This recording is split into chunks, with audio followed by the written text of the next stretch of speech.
all, and thank you for having accepted to participate in this conference. I want to say something about the project with my associated collaborators, and then in these introductory sections also to say something about the project, the theoretical framework, what we have done until now, and so also on which elements we want to ask for your input through research on similar issues in other countries. I can start, maybe if you put PowerPoint, with the very first informations about the project itself, which is a project that was financed by the Toscana regions within a call that was mainly oriented to health practitioners. And in fact, some of the colleagues who will join us come from the Centro di Salute Globale of the Meyer Hospital. And in developing this project jointly with them, the idea was to try to develop also collaborations in thinking about a health challenge, which was also for the Centro di Salute Globale, which is the Center on Global Health, particularly relevant because it was not only what was happening in Europe, but also the global dimensions of the pandemic, connecting it with our own interest. At Cosmos, and they will present during the day, we formed a team with Daniela Chirone, Andrea Felicetti, Riccardo Chesta, Stella Christu. And with this team, we tried to address the different steps that we had foreseen for the project that on the way we discovered that were quite challenging. But now we are at the end of the project, and we have succeeded, I think, in developing also different methodologies that converge on the main issues of communicating and participating in pandemic times.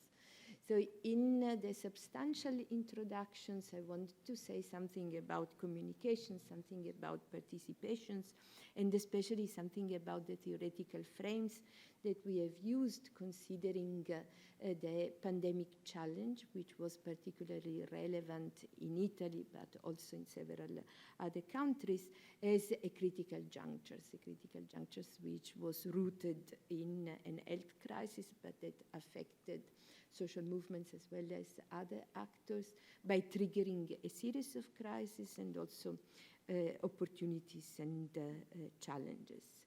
So the way in which we had planned the project was to try to use different methodologies in order to address the issues of how the pandemic has been addressed by civil society organizations, especially how they started to focus on solidarity initiatives, knowledge building, and forms also of claims making in more traditional forms of protest. We did this through in-depth interviews with activists and practitioners.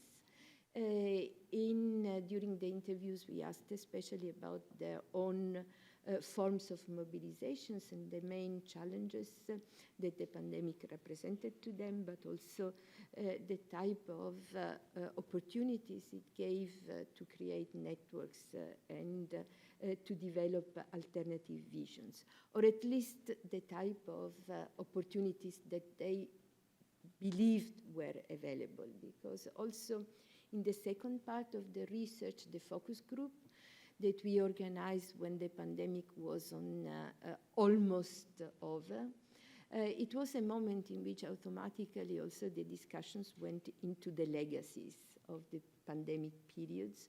So in how far the experience of mobilizing during a big emergency affected the long-term process of mobilization. So which were the assessment made of the situations that materialized and which not, but also how organizational formats, forms of actions, way of thinking, framing collectively the different issues became resilient in some cases, and which type of challenges and opportunities so remain also as a legacy of the pandemic times. So the perspective was in the pandemic, but through the second methodologies, the focus groups, the focus also shift on which were the positive and the negative legacies of a period that was certainly a period of emergencies. And then, especially with Andrea Felicetti, we took the chance of implementing methodologies that we had sort of thought about but had not practiced yet, which was rooted in the reflections on deliberative and participatory forms of democracy, and that we call democratic camps, because the idea was to learn from the Occupy movement, from the acampadas, how you could develop ways of thinking and talking in public about public issues with in part activists and in part normal citizens who accepted to participate. And for the democratic camps, we also had the help of professionals of social labs that have helped us to involve in part the activists that we had involved in previous steps of the research, but also new one in a full day of discussions oriented in this case more also at the future. So which type of claims and which type of learning was done during the pandemics, how once again the challenges had resilient effect on the ways in which the group participated. And what we discovered, and I'm going to say something about this also in the next step of these presentations, how these challenges helped producing pushes toward networkings, but also challenges in terms of having to deal with needs that were increasing in times and with the constituencies that tended to change during the pandemic itself. So that the debate in the democratic camps was almost literally on times in terms of how the conceptions of times tended to change and the availability of times tended to change during and after the pandemic, and what it implied in thinking about participations and communication. So we tried to keep these concepts together, also bridging it with others coming from social movement studies, the idea of how solidarities tended to develop, but also how movement could contribute to the effort of communications that institutions were unable to fulfill in full.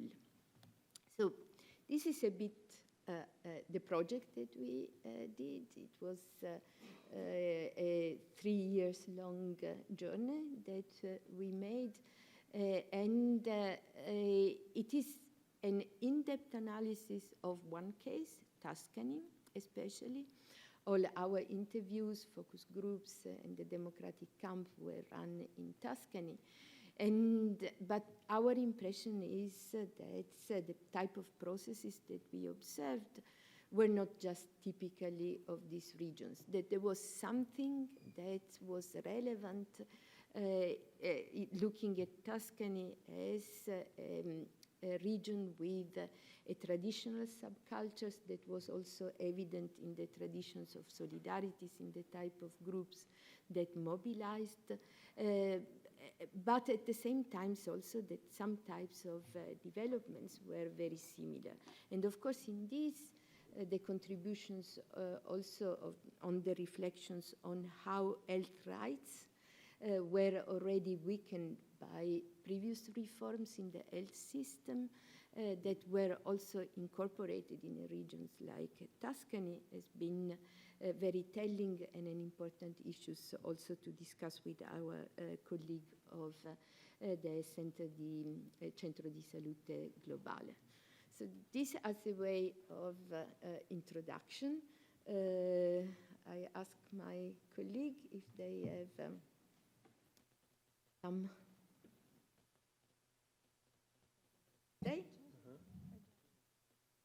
Okay, yeah, good afternoon. No, I think that was a good overview of what we've been doing in the past 3 years, and I think each one of us developed what we've been doing in his or her own way.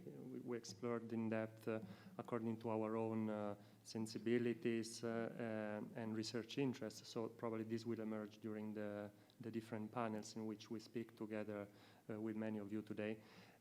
So I think if you all agree, we could proceed and move on to the first panel of the day, and even the last, actually. No? The first, yes, the introduction. The introduction. Well,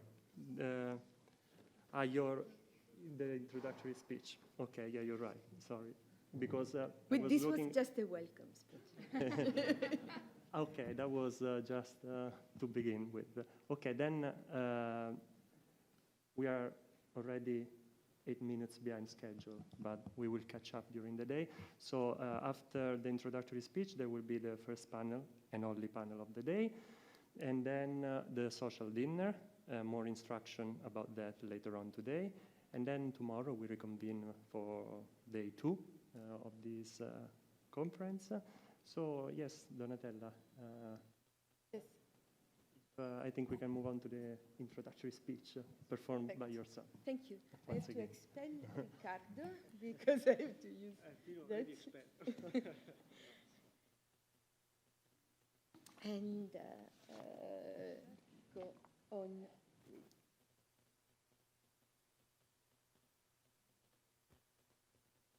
The presentation. So, when we started to work on the issues of communicating and participating in pandemic times, it was a moment in which the pandemic was already there, very, very alive and with very heavy consequences.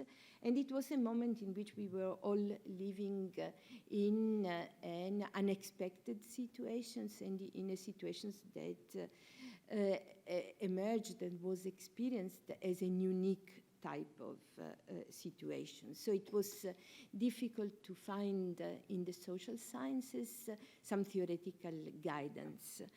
The first guidance I was looking for were, of course, in social movement studies, but also in health studies, addressing the issues of pandemics and connecting it with general transformations in societies. And from this literature, a lot of input came. Some colleagues like Berta Taylor had been working on health movements that addressed different type of mobilizations on demands for public health and especially connections with social movements active on different type of health challenges. But also I was thinking more in terms of big epidemics, and there the literature in health studies on AIDS was also useful in thinking about how the specific dimensions of a type of contagious disease also affect differently different constituencies, and then also open specific challenges for social movements and specific potentials for some of movements to mobilize. So for the AIDS type of pandemic, what we know is that it strongly mobilized the gay communities, but it also put forward some types of reflections in social movement studies on health rights that were very relevant also for the movements active during the COVID-19 pandemics. And in fact, with Stella, we are continuing in this research by addressing the global dimensions of the struggles against patents on vaccines that was also quite relevant 20 years ago in the stories of the global justice movements that developed during this other AIDS pandemic. So it was a search for guidance in theoretical terms that was useful in order to reflect on the specific challenges and opportunities for movement and the specific ways in which movement tend to adapt, but also the challenges that they find when they find themselves to directly address crisis, transforming often their way of thinking and acting from the advocacy to the direct social actions type of interventions. Also, what maybe was also related with the way in which we were reflecting on social movement at the Center on Social Movement Studies and the pandemic helped to develop is looking at parallel between the pandemic times and other crises that movements were addressing one after the others since the turn of the millennium. So what we noticed was that not only the type of mobilizing resources and networks were often already developed during the financial crisis, but also that the immediate effect of the financial crisis, like the retrenchment of the welfare state and especially the effect in terms of privatizations and the merchandising of health situations, was still had an effect. Thinking about pandemic times, in fact, what I think is our main framework is considering them within the categories of emergency critical junctures, that is, moments that tend to transform the everyday life of individuals, so like the financial crisis in the European peripheries, or like other type of crisis nowadays, war crisis and so on. It changes the type of conditions in which social movement acts because it introduces an element of emergency, which is activists cannot have a perception of time as something that leave opportunities to change things in the long term, like in the advocacy terms, but perceive that they have to act immediately. And in fact, while the initial expectations was that pandemic time frees opportunities for actions in the street, what we saw was an immediate instead development of protest, activations of movement networks, different forms of participation. And in this sense, it was critical junctures in which social movements also participated by perceiving the need to immediately activate themselves. But also in the idea of the critical junctures, there is the implications that when activists mobilized, they mobilized in an unexpected situation. So they mobilized in a situations in which the well-known routines and practices couldn't be followed, in which you had to quickly invent new forms of actions and quickly react to needs that were perceived as life-threatening and requiring direct forms of interventions, direct forms of solidarities. For many activists, the perceptions was also that these very threatening moments were, however, also opening opportunities. For instance, in the research we are doing now with Stella, that the global dimensions of the pandemic was important in creating a challenge that could overcome the fragmentation typical of health movements, imposing collaborations. There was the perceptions also that nothing would be the same again, that the normality was the problem and that things were going to show the importance of public interventions, but also the importance of new type of reflections on commons, commoning, care and caring, and that's so it was important to act on this, open them up. In the course of the research, what we noticed was also that in reality, normality to a certain extent returned, that it was not a situation in which only movements were acting, but also counter actors developed. And so that's the type of challenges and opportunities were quickly changing, with maintaining high degree of uncertainties that also had an effect, had an impact in terms of the communicating dimensions that we wanted to address in our. So the general theoretical skill is to consider an emergency critical junctures characterized by a sudden ruptures, which is triggered by catastrophic events that had a global impact. And this is relevant in thinking about the specific health challenge that was triggered by an airborne, highly contagious virus.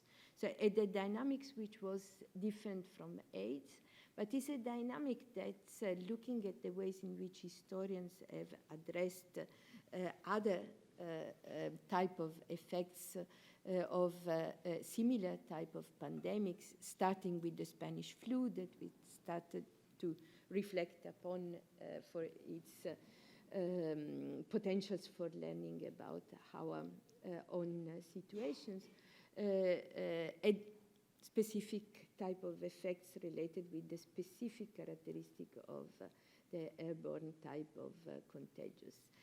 And also reflected on the fact that the pandemic was, as it was defined, a syndemic.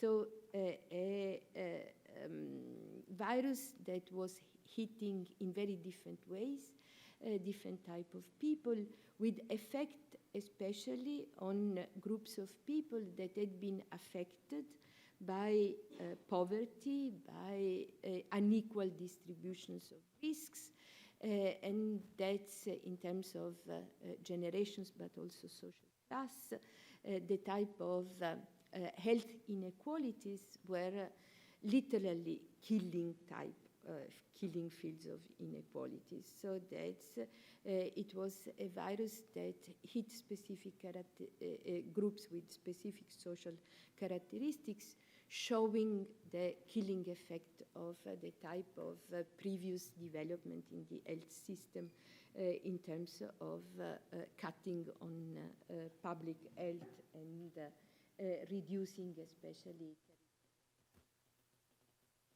Okay.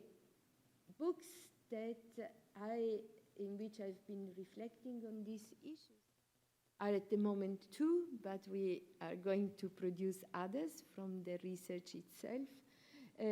One is contentious politics in emergency critical junctures, which does not rely on the results of this research yet, but could be seen as a sort of mapping issues about the development of social movement on the progressive side in terms of repertoires of actions, organizational structures, and collecting framing that during the presentations I'll try to fill in with the nowadays experiences. But also on the other side, something that we have not considered in our research, but which is relevant when thinking about participations in the pandemic, is a book that is forthcoming in the next weeks, that is on regressing movements in times of emergency. And I think that even if our research focuses on the progressive side now, it is important also to reflect to the type of challenges that they have, because the presence of what I called regressive movement, anti-vax forms of protest, and so on, had a direct impact also on the opportunities and challenges for the social movements we are studying now.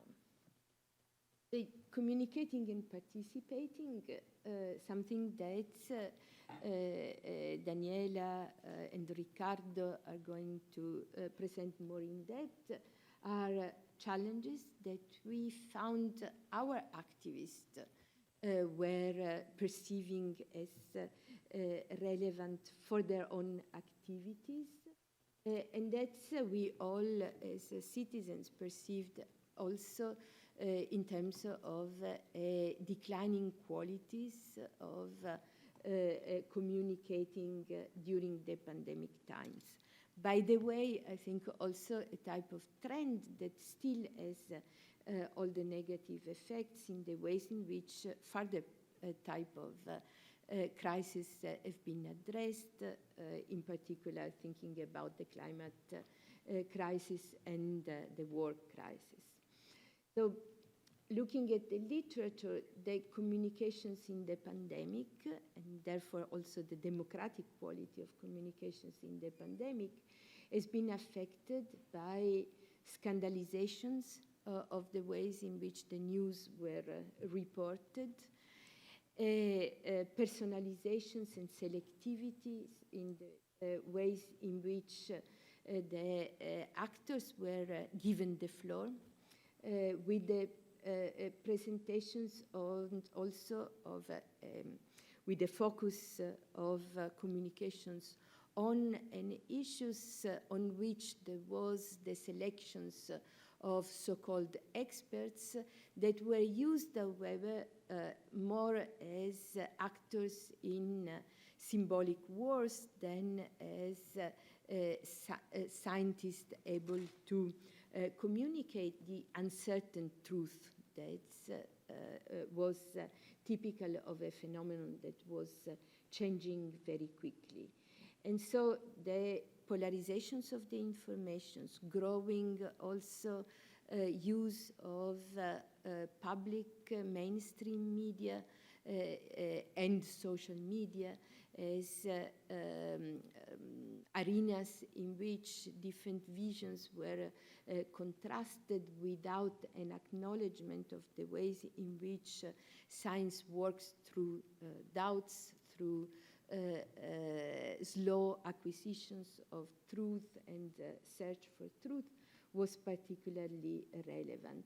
And it was an environment in which scholars of various disciplines tells us fear produces also a spread of conspiracy theories that I think is a true challenge also nowadays in the communications on issues that also have some characteristics of communications during the pandemic. It is communications on issues that are highly specialized, highly complex, but at the same time affect the everyday life. So it is an issue on which all people want to have a view because it is necessary to lead their everyday life, but at the same time it is an issue on which the truth is not full, in some cases is only partially there, and it is also an issue on which there was a lot of organized attempt to spread fears, to spread conspiracies, and QAnon conspiracies is just one example of the ways in which different crises are addressed through a less and less reliable spread of communication. Also related with the issues that we addressed during the research, and that Riccardo and Stella are addressing also more in details, that is the issues of science in COVID times, that I think also is a proof of opportunities, but also challenges. So scientists became highly visible, and I think it is important for us to reflect in terms of a type of expertise, how in this moment in which debates are dominated not by scientists in general, but by specific category of scientists, their own bias, habitus, and so on, tend to have an impact in terms of quality of communications, and it is not a positive impact. Because as in the financial crisis, economists became the main experts. In the pandemic crisis, it was especially virologists that became the main experts, and this produced very partial type of visions. I was presenting something similar in a conference of the Alexander von Humboldt Stiftung, where also mathematicians were there. And they said, we made mistakes because we built models on the basis of false assumptions, for instance, false assumptions that the path of contagion were similar in the COVID-19 as they were in the Spanish flu. But we came up to totally wrong conclusions because our assumptions were insufficient. So I think that the focusing on some type of expertise is also relevant in producing bad communications, because it produces a focus and an overexposure of some experts that are also often not, I'd say, the main academic experts, but those who disseminate knowledge, and also those who had some invested interest in participating in these debates that was perceived as a battle rather than as informations and communication. And also spreading a misunderstanding about the scientific enterprise, because it was based on the assumptions that science is truth. Not that science is a search for truth, that is particularly time-consuming and requires energies in a most dramatic moment in which a new virus emerges or in which a new problems emerge. So the attempt also in order to justify maybe useful type of aim, like having people vaccinated or having people respecting some anti-contagion measures, was to say the science tells you the truth. While what emerged was that it was a truth that was going to develop, because it is logic that new challenges need. So I think in this, Hans-Jörg and other colleagues, I think we'll talk about, it was a situations in which movements found themselves in, was a situations in which on the one hand, there were all the challenges of a post-truth type of politics and societies in which not only there was a spread of fake or false news, but especially there was a breakdown of trust in the communicators that were trusted before. And here I include the politicians, but also the scientists and the mass media that already were under challenge. So I think that the problems of communications was not just a problem of the social media, but that affected all the mass mediatic and the social public spheres, based on also this type of general challenge. At the same time, however, there was a participatory challenge. That is, there was lacking trusted communicators, an attempt by activists and others to produce knowledge, but also the difficulties to discern in this attempt about which type of sources were to be trusted and how to reconstruct a knowledge of the societies. So all this, in describing the challenge, was also related with the politizations of science that was also pushed by scientific populism on the far right and Trump, Bolsonaro's. We empirically tested how they tended to intervene in the development of communications in the pandemic with the spreading top-down of conspiracies that tended to combine new conspiracies about the virus, especially anti-vax type of conspiracies, with the radical right visions of the enemy as a cosmopolitan elite, like in the QAnon conspiracies, and the far-right type of conspiracies of the Great Replacement that I think is still very relevant in the ways in which communications is developing on other type of issues, and recently also on the war in Israel and Palestine. And there are effects also in terms of the spreading of the contagion that has been studied, but I just want to present this as the general model. How long do I have?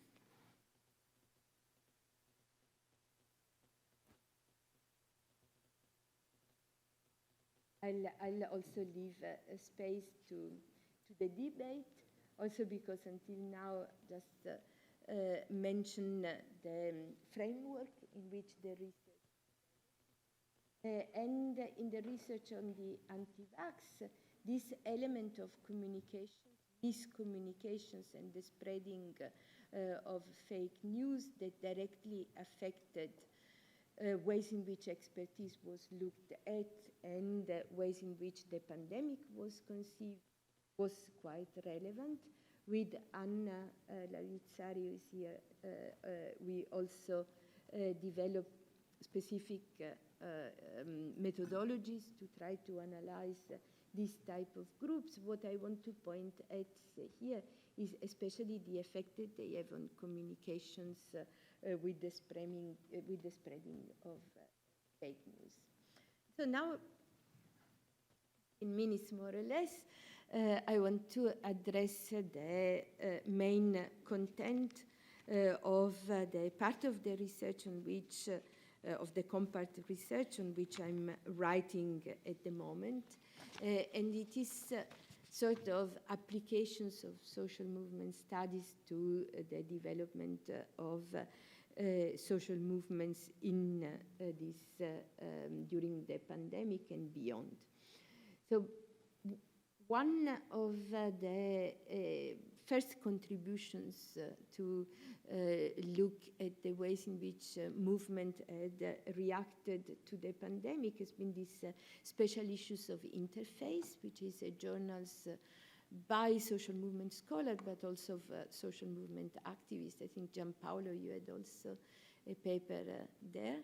And it showed, it was a sort of instant book, and it showed that there were a lot of ongoing protests, ongoing activities in terms of solidarities, ongoing activities in terms of knowledge building, and that this was a global trend. So one of the interesting elements in these special issues of Interface is that was not focusing only on the north of the world, but also on the global south. And it showed that existing networks of social movements, progressive social movements, immediately mobilized. So in the introductions to these special issues, I took these words, the world is on fire with both fever and flame. After a few months of lockdowns, which was the situations there, things are erupting in new ways. Around the world, movements are strategizing about how to ensure that no one is left behind. And I think that several of our evidence reflect the general trends that the different contributors in this book tend to present. So the first issues that we can point at on the basis of our research is that movement didn't disappear also as actors of protest, that they tended to invent new ways to be into the street, because in the video analysis of the protest of different social movements, what we noticed was that progressive actors believed that the pandemic was there and believed that it was important to respect anti-contagion measures. So they invented way to be in the streets while keeping the commitment not to endanger the activists, but not to endanger the weaker part of the populations. So this picture shows also different ways in which protests tended to develop. Some of these ways were immediately online, especially in Italy with the very hard lockdown. But also it is important to consider that not all the people were in lockdown, so that immediately workers started to protest. And one of the main issues was security, health security on jobs. Also that the type of challenges of the pandemic made also some workers very visible that were already mobilizing on their precarious conditions. So one of the essential sectors was the logistic. Riders and drivers were workers that became immediately perceived as indispensables and that mobilized in order to make their risks in terms of health risk knowledge and their claims in terms of recognitions that didn't have to be only recognitions in terms of words, but also in terms of salaries and so on. In this, the mobilizations of health workers was also very relevant and important. One of the very first forms of protest that emerged, especially in the first countries that were mostly hit by the pandemic, in Italy, but also in Spain, and Eduardo will probably in one of the next sessions, was the solidarity protest on the balcony. So this is interesting how balconies became public spaces to mobilize in solidarities with some groups, but also to express grievances, to express claims, and how social movements through protest became also very relevant in producing those type of social ties that the lockdown was breaking down, but also the pandemic, with all the challenge of a contagious disease, brought in terms of scapegoatings of other groups. And so protests were adapted since the very beginning and in a very creative ways. They were adapted, that one is, for instance, a climate justice process in the climate justice strike in the moment of hard lockdown in Germany, in which the space was occupied by signs since the people couldn't be there. Other forms of protest were through the use of bicycles and cars, or through the use of distanced forms of participations. And what is interesting, and it emerged also from our research, is that very contentious forms of protest were also creatively developed by specific groups that were recognized the challenge of the pandemic, but calling for specific support for a safe reopening of some spaces. Very interesting, in a group we interviewed, Priorità alla Scuola, priority to the school, was protests which were against the online forms of teaching in a period in which there was some reopening, and in the period in which there were also forms of discriminations perceived by some types of groups, when people could go out but could not yet enter schools. And so, for instance, a form of protest was for young people to connect to the online seminars from the doors of their schools, to show that there was a claim that investment had to be made in order to make for the possibilities to reopen important space.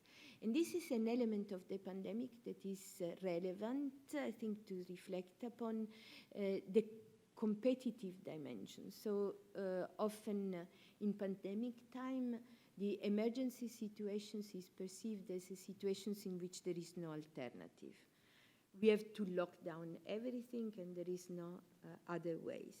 But what the movement showed is that in pandemic times, there are different needs, and that there is a tendency for strong interest to impose their needs. So, for instance, keeping open some factories was done on the basis of pressures by strong interest, and it was done, I can say, with an effect on the health system and with an effect on other type of activities that instead were considered as dispensable, like teaching in presence, and schools and universities developed this. I will say something about priorità alla scuola also in the part on knowledge building, because it is important to consider that what our research showed is that these movements were not just claiming reopening as other type of protest did, but also developing proposals on the basis of a knowledge that the teachers and the parents of the school children had, and that's contributed also in some cases to solve the issues. I'll jump slides during the discussions, but I think these innovative forms of protest are relevant, also because in some cases they became resilient. So one of the groups we interviewed was Non Una di Meno, and they immediately went to protest online and developed a form of protesting, form of intervening to shared folders in which all activists introduced songs, speech, videos, and so on, showing how online forms of participations could help broadening the active participations of activists. And they kept these forms also later on in offline presentations as a way of improving horizontal forms of participation. But what I think is important also to consider is that movements not only protest, but any immediate actions that develop and that we observed was the very grassroots forms of interventions of activists that acted by creating new organizations. And here, one of the main examples that we analyzed is a group called Covid Clandestino that is sponsored by activists already active on migrant issues, migrant rights issues, and that at the beginning of the pandemic thought about all the type of groups that had no protections, like the street sellers, and intervened in creating immediate forms of help. And the experiences of Covid Clandestinos or Nosotras, other groups that mobilized migrants, is interesting also in terms of developing of conceptions of solidarities and of constituencies of these groups, because what these activists that mobilized initially on the needs of migrants discovered is that during the pandemic there was not only a increasing dramatic situations for those who had no rights since the very beginning, but also an impoverishment of other groups. And so that it was necessary to broaden the conceptions of the constituencies that the groups were intervening upon, and also increasing the networks of involving the different type of groups. And also knowledge practices were extremely important in this immediate response to the pandemic. Very different groups tended to intervene online, pushed by the immediate need to try to understand. So to perceive that all those type of challenges to official communications that I mentioned were there, and that in order to overcome them, you needed, as social movements, to become even more than in normal times actors searching for and delivering alternative type of information. And these knowledge practices were very varied, and we tried to map them. Activists of Covid Clandestino, but also activists of other groups active on migrant issues, immediately perceived the limitations of a communications that was addressed to constituencies that spoke the language and could understand certain type also of quite abstract contact. But then for the street sellers or for other groups, a translation was needed not only in terms of languages, but also in terms of developing linkages of trust, so overcoming the mistrust in some type of sources, and also in the other directions, acquiring a knowledge that the institutions didn't have about the specific concerns of these groups in needs. So first of all, there was an activation of social movements, also as actors of communications of the basic informations about the virus that the institutions were not able to spread. But together with this, there was also the building of knowledge. One of the group we researched upon and with. It is a group that mobilized during the pandemic about the closure of a firm, GKN, in Florence. And for them, the pandemic triggered also an important search for informations and for almost whistleblowing type of activities about the ways in which securities and health securities was not ensured within the working spaces, how activities that were considered as essentials for, in terms of anti-contagions were not performed. So the type of activities this movement performed was also spreading information about the bad implementations, let's say, of some forms of measures and also suggestions that were informed. So in the interviews, we have also very detailed analysis of contradictories in the laws, contradictory in the decisions that movement produced and that had difficulties in being spread further. And in terms of knowledge practices, also many groups, Società della Cura and others, immediately started a series of debates online, immediately started research on, for instance, for non una di meno, the conditions of women in the pandemic, responsible for care activities in a very difficult moment. Or also activists of popular palestre popolari started to collect information about the specific situations of health workers.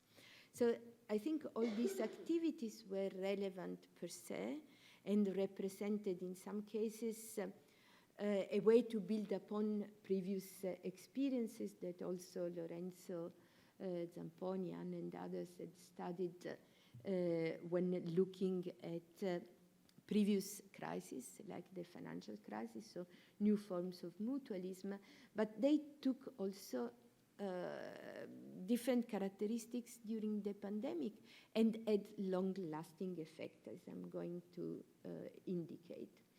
Before doing that, I wanted to say that also this type of forms had an impact on the type of organizational format.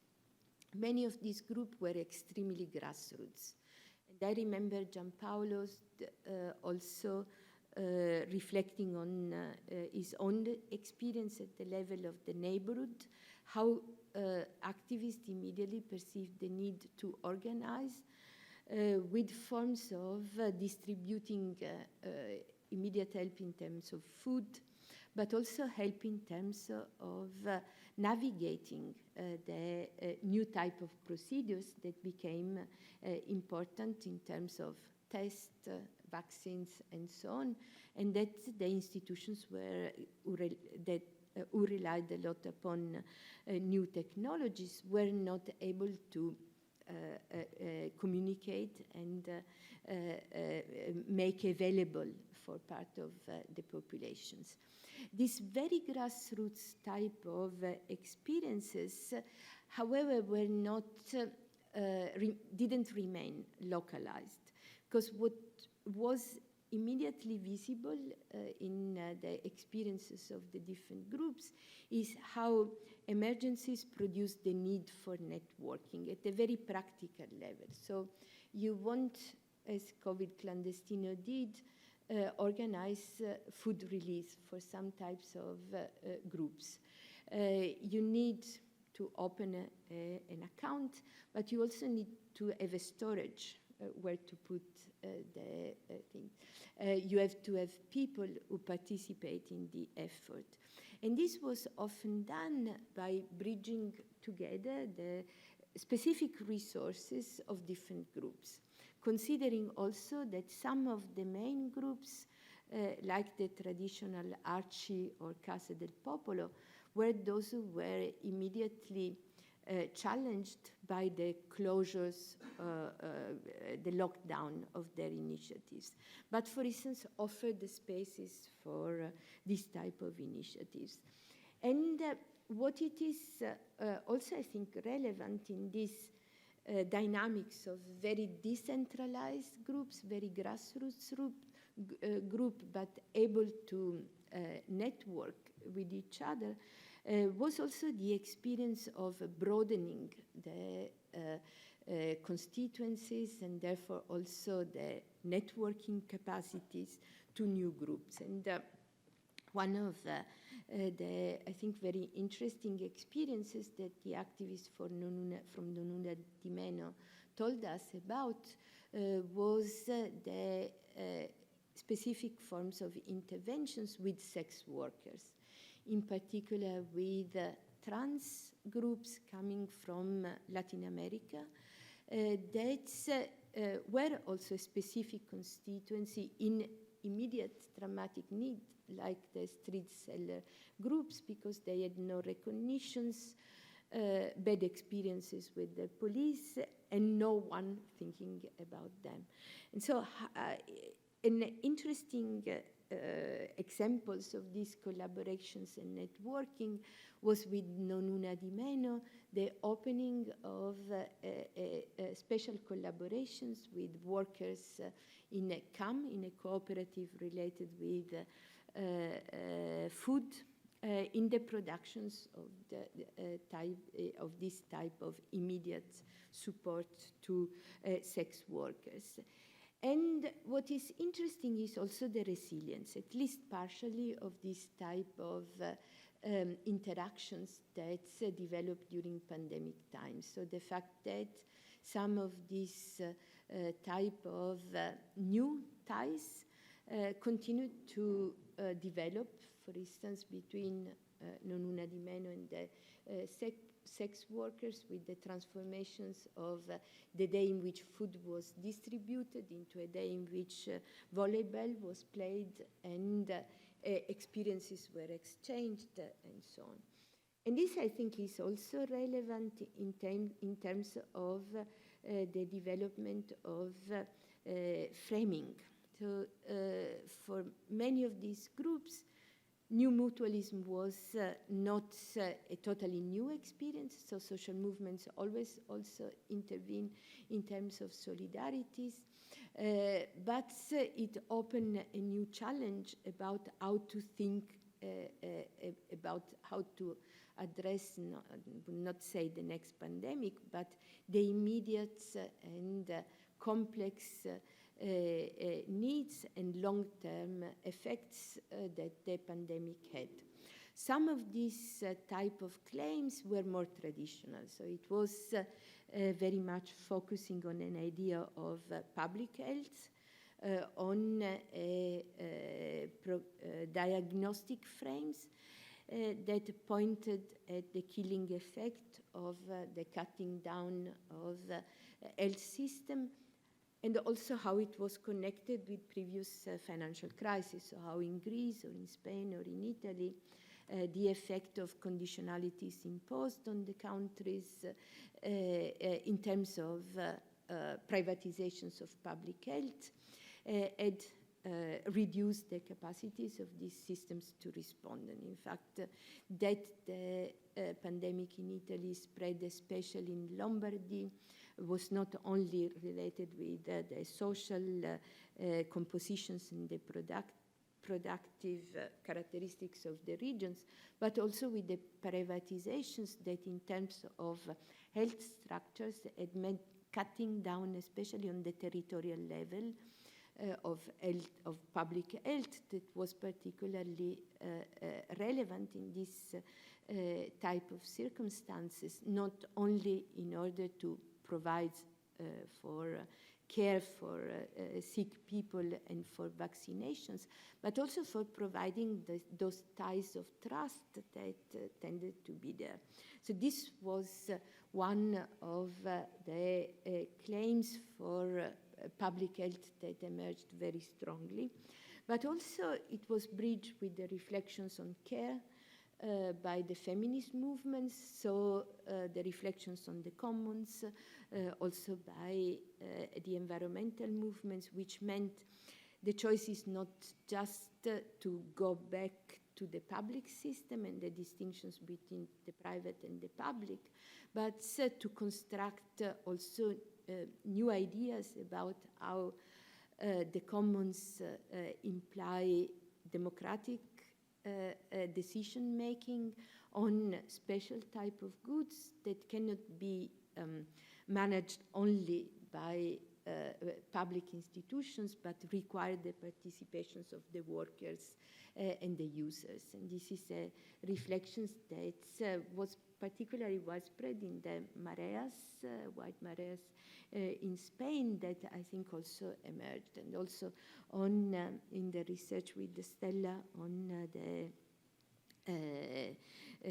claims for the free access to vaccines, the leaving of patents on vaccines is also an important type of reflections. I promise I will finish with some reflections on which type of conclusions we can draw on the role of progressive social movements in the pandemic. And in the paper, which is there, but it is in Italian, and it is a long draft, but if someone is interested, I can circulate it. I reflect on three types of mechanisms, the ones that are traditionally distinguished between cognitive, affective, and relational. So at the cognitive level, the contributions by progressive social movements was not in producing those big structural changes that were hoped for in the beginning, but for sure to reflect, to produce thinking about the diagnostic and the prognostic dimensions of collective framing. So how inequalities have an impact on any type of crisis that we live in, and how this requires also reflections on how social movements can survive as protest actors, also dealing with the growing needs of the new constituencies that remain active. So in Non Una di Meno or in other experiences, those who entered so in contact with social movement actors based on their needs, in some cases are still there and still are in needs and still are contributing to finding out ways to address these needs. But they also require from the sides of the movements reflections on how much professionalizations, structurations, and so on could develop without challenging the traditional contentious forms of activities. From the affective sides, one of the interesting elements that emerged from all the three parts of the research that I presented is how important the collective groups and being involved within progressive movements was for the activists themselves in terms of reproducing internal solidarities and helping in perceiving an experience that in many cases was lived through, at least for a few months, in total isolations, as instead a collective experiences in which belonging to a group was important. So fueling solidarity inside, fueling and confirming the existence of a collective that could be mobilized, of a sort of empowerment that was there, but also fueling solidarity in terms of making a sort of prefigurative conceptions of activism as all the more important. And from the relational point of view, still has to be seen to which extent the pushes towards networking against fragmentations that we saw in several of these groups will be resilience in the future. And final slide, resilience from pandemic times, which is something that in the project emerged especially in the focus groups and in the camp, pushes towards some reflections on opportunities and challenges. So opportunities in terms of hybrid forms of actions. The experiences of the pandemic, as I mentioned, for instance, produce some appreciation also of the ways in which online and offline forms of actions could be combined, also with the debate about which conceptions of inclusivity is fostered by also including online forms of participations, and who instead remain excluded. This is something that in Non Una di Meno is ongoing, but it's interesting in terms also of the inventions of new forms. But hybrid forms also in terms of combining solidarities, now we're building with the traditional contentious politics in the street, I think is part of the opportunities for learning processes that were there. Networking across fields, we found different perceptions among the activists, both in the focus group and in the camps. Some activists were more pessimist, some activists, and interesting, especially those that were intervening more in the forms of solidarities, were more optimistic in the resilience, for instance, COVID clandestino, of these networks of groups of activists immediately intervening in terms of solidarity building, but also with the perceptions of a possibility to expand beyond specific constituencies. So bridging conspiracies, bridging constituencies. And also the expansions of the social basis. So the fact that, as often in other movements, one of the important elements in order to acquire new support is to get in contact with people in need.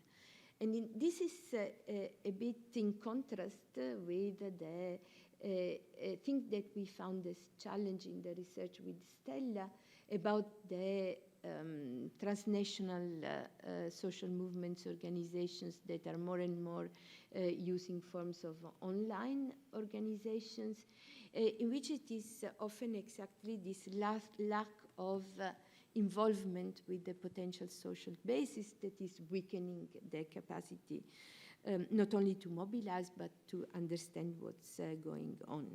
So these, I think, are still important opportunities that also in the experiences of the participatory camps emerged as relevant. But also from that type of experiences emerged visible challenges.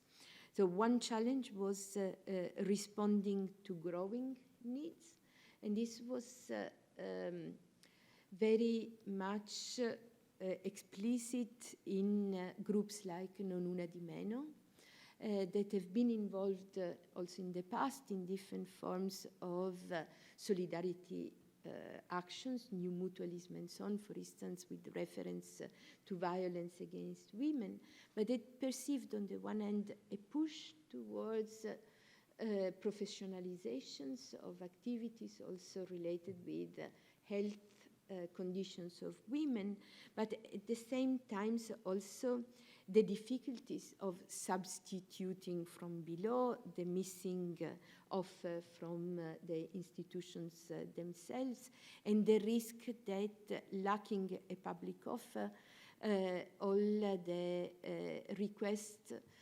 overload political groups in some sense. Risks of depolitizations were also very, very much explicit in the democratic camp.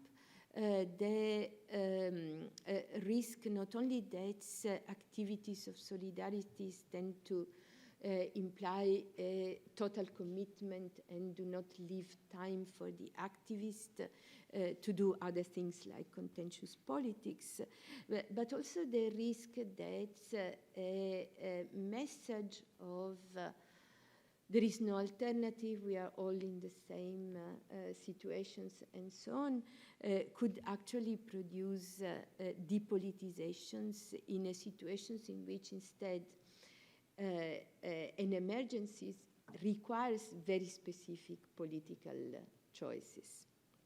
And finally, what struck me as very interesting discussions in the participatory camp was about the different ways in which times was available during the pandemic and how the availability of time changed for the activists when also normal life started to claim part of the times that had been more available during the pandemic. So I think in these normalizations of times there is both a very concrete dimension. So when we were online, we had more times to devote to activities that now implies higher cost, but also the perceptions of time. In emergency times, the perceptions of is that you need to act in emergencies. So you need to participate with your full energies, and you need to believe that you can introduce changes in the short term. Now, the normalizations of time implies recognizing that the ideas, the normalities, the problem, the solution is changing everything very quickly, didn't work.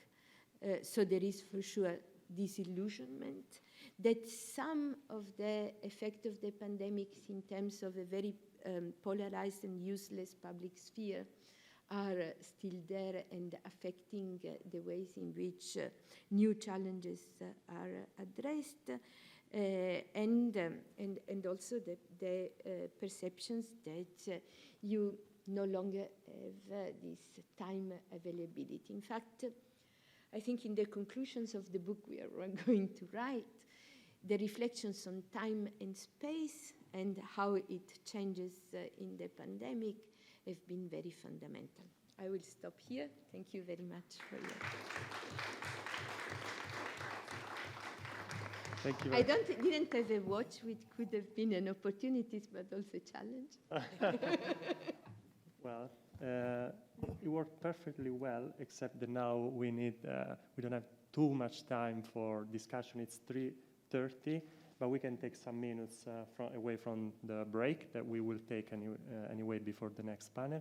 Thank you very much for the very stimulating and comprehensive presentation. It makes me realize how much ground the project has covered in 3 years. So it's a good feeling. Okay, as I said, time is up, but we take a few minutes, of course, for some discussion, for some questions from the audience or from ourselves, if we have any.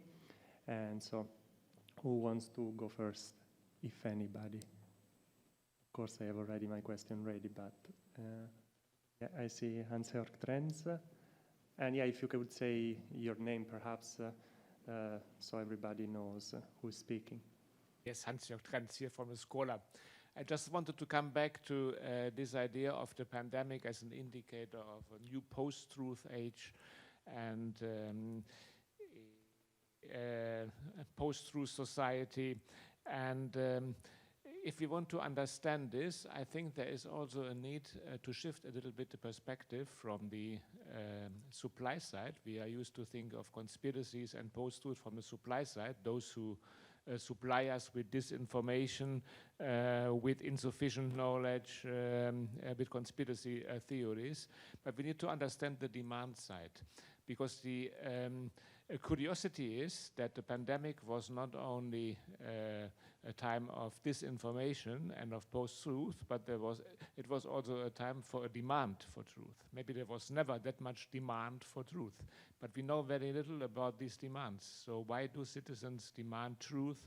What kind of media channels they use to search for truth? How they can be supported in their search for truth?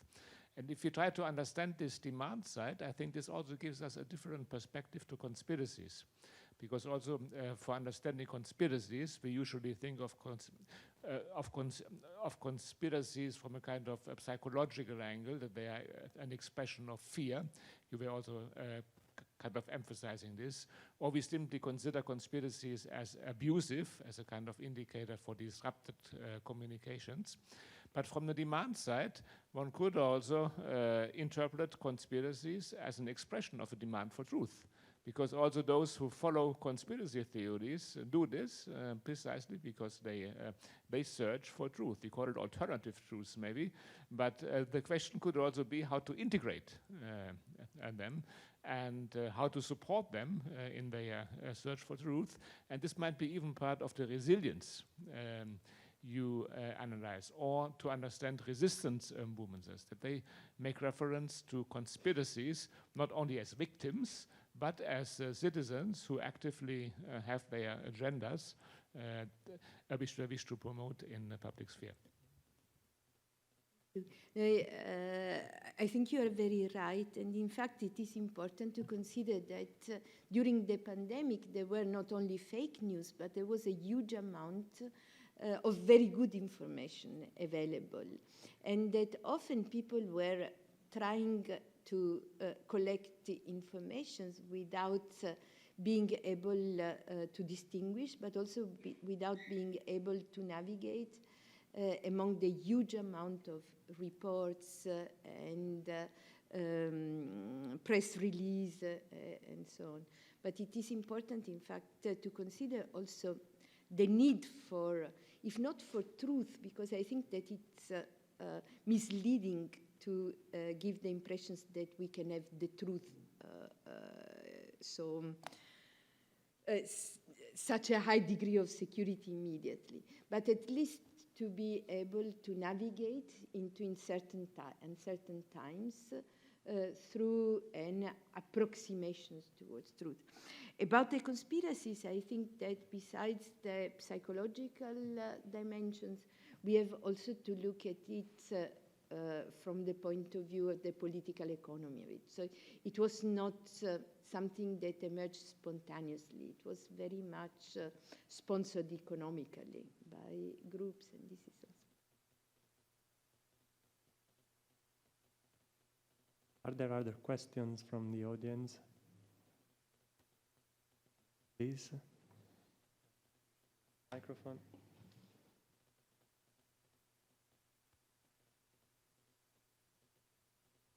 Thank you very much for a very interesting, very rich presentation. I would like to come back to the discussion of expertization of science and politicization of science, of expertise, because I agree that in most countries at least, we heard the information from virologists, but this is not the case everywhere. So there was a difference which has to do very much with what governance system. So for example, in Sweden, it was the agency that determined everything. And there it was supposed to not politicize. While in Denmark, where I come from, we had different types of experts, like we had the police, for example. And the same thing in Greece. We have the police playing a very important role. So how can we understand the change that happened and the role of experts which is actually much broader. You brought the example of Eurozone crisis, where we had the economists mainly, and it was not because of the nature of the crisis that it was not life-threatening. We had a different type of expert. So how can we understand all this process where we have different types of experts included either for legitimizing decisions or for creating more knowledge and information? Yeah, it's an important question, and I think we need comparative research because not only the type of experts may change, but also the media are different. So my impression is the Italian media are much worse than others in Europe, and you had some types of you had as more visible some types of development that maybe were less visible in other countries. Swedish was a case which was very much criticized, but in my view it was the case in which an expert was in charge. And to a certain extent, the problem in Sweden was more the conditions of privatizations of the elderly institutions than the ways in which the anti-contagion measures were implemented.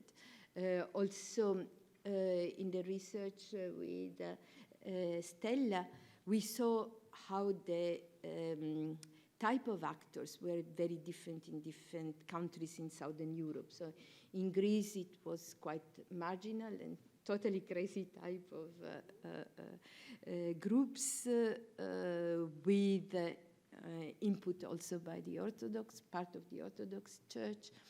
In Portugal, there was Spain and Portugal, there was almost no anti-vax protest besides the Vox type of mobilizations. And this is also, I think, something that needs more special, more focused type of comparative analysis. What I think is interesting, I'm not an expert on experts, but what I notice is that also when you follow climate justice crisis, which tend to mobilize some types of experts, then depending on the contingent type of expressions of the crisis, specific type of experts are mobilized that bring in different concerns. So for instance, when the climate crisis is related with high temperature, is some types of experts that intervene. When it is related with, how do you say, frane, and the landslides and this type of effects, it is other categories that intervene. And this have also some specific consequences in terms of the specific approaches and biases. Virologists, and Vieri maybe will say something, and epidemiologists have different visions. And the focus on the ones brings about some types of bias related with the very professions. So I think we still need a lot of research. Okay, so I noticed that one raised hand over there. Maybe we collect also, yeah. I don't speak too much. Okay, and then another one here on the right from the gentleman. Are there more questions? Okay. In which case, we collect both questions and then have one last exchange, and then we take a break. Okay, thanks Donatella, and thanks Com.Part. Seems very rich project with many results. I was interested to know more because I've not seen a publication on this, and you were pointing at how like the counter movement, the far right, has also shaped progressive movement in this, not like in the social movement in general, but in this case of mobilization. If you can, expand on this, would be like interesting, because, and I wonder if you have already published on that.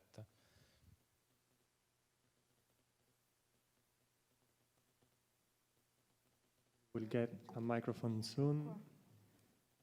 Okay. Thank you, Donatella. Maybe it's a topic for tomorrow, but I think on many issues there was a divergence between actual behaviors and their media representation. One example, well, obviously vaccination rates. No? In the media, a lot of emphasis about no-vax. In Italy, according to most surveys, 2-3% of no-vax actually. Pure no-vax, ideologically no-vax. And the same thing was for, in terms of police controls. I mean, there were the data of the Ministry of the Interior. I think nobody had looked in the website of the Ministry of Interior before the pandemic of the control they were making every day. Very few people were transgressing, so a major case of self-disciplination in Foucaultian sense, but in the news, it seemed everyone was transgressing. So this, probably we should discuss the reasons for this. And in fact, it was also scandalization that was applied not only to the debate on the virus itself, but also on the behavior of the people. And it created a lot of scapegoating. The runners, the young people, all these categories that were often also not real challenge. People imagine that Italy was like Wuhan, that all the people were locked down. So they insulted people who went to work because in the reality, or there were the news that informed us that in Milan, 30% of the people still moved around. Of course, they needed to go to work. And so this level of scandalizations was in part related with the degenerations of the Italian public spheres, but I think it was also more general, in part related with infotainment, in part with the personalizations that often developed, and in part also with this focus of attentions only on that type of issues that impeded to locate the issues within a broader type of approach. So looking forward to the debate tomorrow on that. And it's also, Lorenzo's questions requires a long response, but I can give a short one, which is I think it made some arguments more difficult to deal with from the side of the progressive forces. So we had also an experiences here, critique on the pharmaceutical big corporations were immediately connected with no-vax type of attitudes. The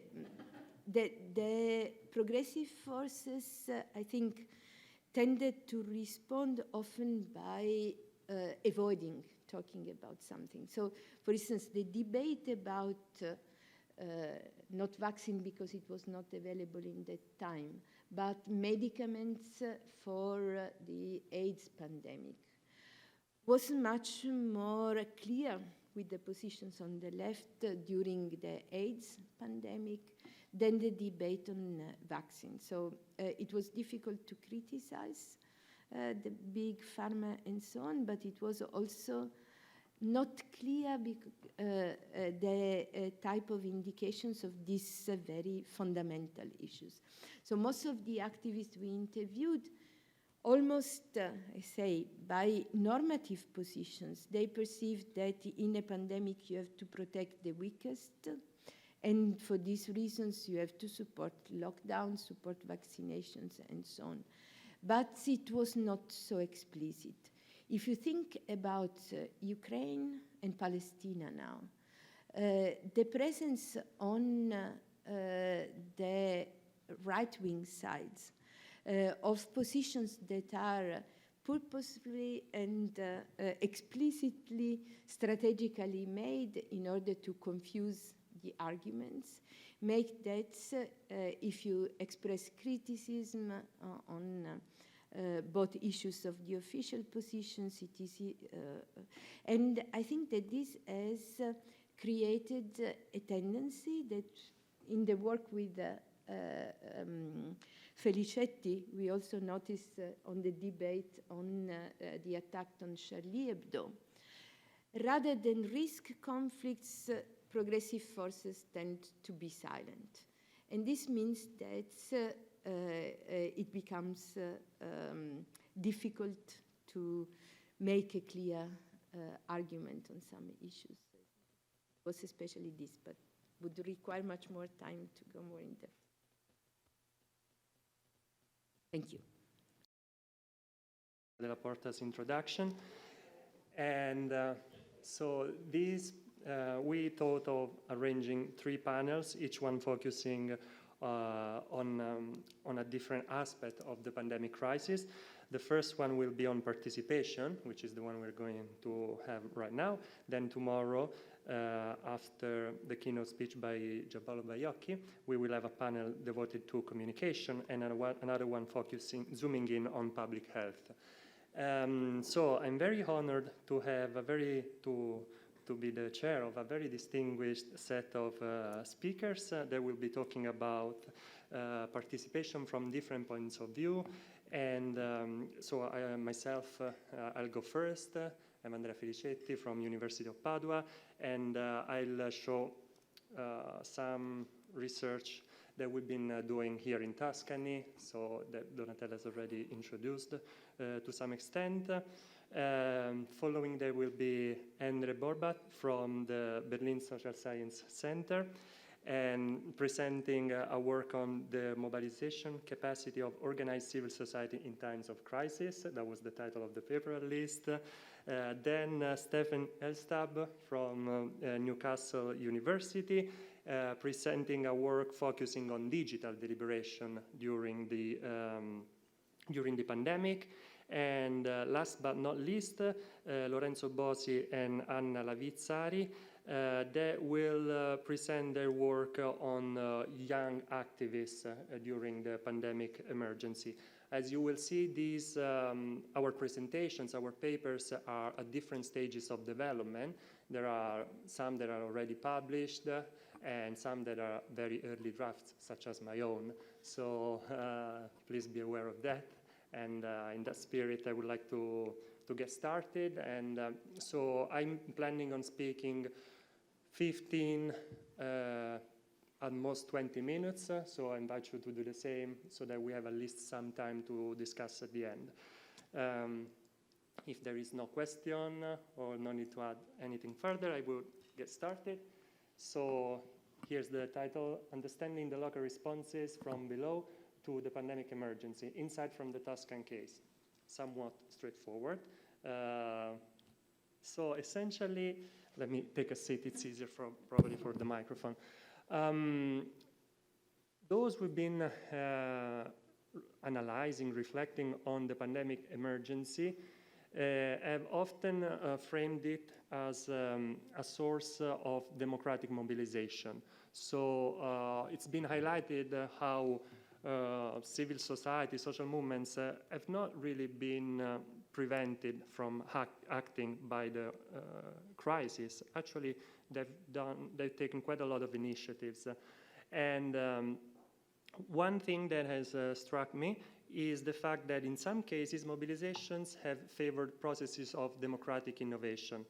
And in other instances, there hasn't been such a development. So I should clarify, by democratic innovations, I refer here to the innovation occurring in political institutions. So new ways of participating that expand and deepen democracy in our communities.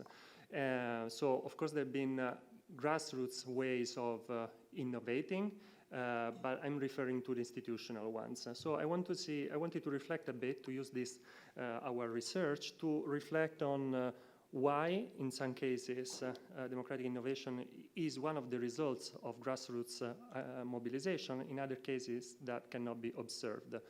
So why does grassroots democratic innovation, democratic action sparks processes of democratic innovations on some occasions, and other times democratic activists from the grassroots leaves institutions untouched, unaltered? So my idea was to use our investigation to engage with two strands of two debates, let's say. The first one is the one on democratic innovations, and the second one, and that was really the emphasis of my project, of my paper at the beginning. And then I started to think also about the debate on evolving forms of citizen participation. So at the moment, my research is tied on both aspects, but maybe I will see also based on your feedbacks on how better to proceed. So looking at the democratic innovation debate, the contribution I saw potentially is that we tend to, democratic innovation could be framed as a demand and supply problem. Extant research highlights the supply side problem, that is, elites, administrators, political representatives might not want democratic innovation in the form of participatory democracy, deliberative democracy. They might not want it to occur. They might not be able to handle it. And so there is a lot of scholarship about this problem. I think that there is also, however, a demand side issue. That is, in this case in particular, civil society actors might mobilize based on democratic ideas that are at odds with the logics of democratic innovations. So it's not like civil society doesn't care about democracy. They do care in terms that are not necessarily those we might want to see from a democratic innovation point of view, okay? So there might not be demand for democratic innovations in some instances. And I think it's important to take those into account. So I'm not saying that's always the case, but when that happens, we should be alert to it. The other debate, as I mentioned at the beginning, that I would like to engage with is one about the evolving conceptions of citizen participation. Democracy is changing, and also the way in which citizens participate is changing itself. I particularly engaged with a claim made by two colleagues from Vienna University that argue extensively about the evolving contemporary conceptions of democracy from citizens participating. And they say that there are 4 ways in which we can capture this changing conception of participation. It has to do, these 4 aspects are forms of political participation, understandings of political participation, expectations about political participations, and functions of political participation. So they list these 4 aspects, and I think, however, that the understandings, expectations, and functions might actually explain the forms of political participation we observe, might at least potentially help explaining what kind of political participation emerge or not.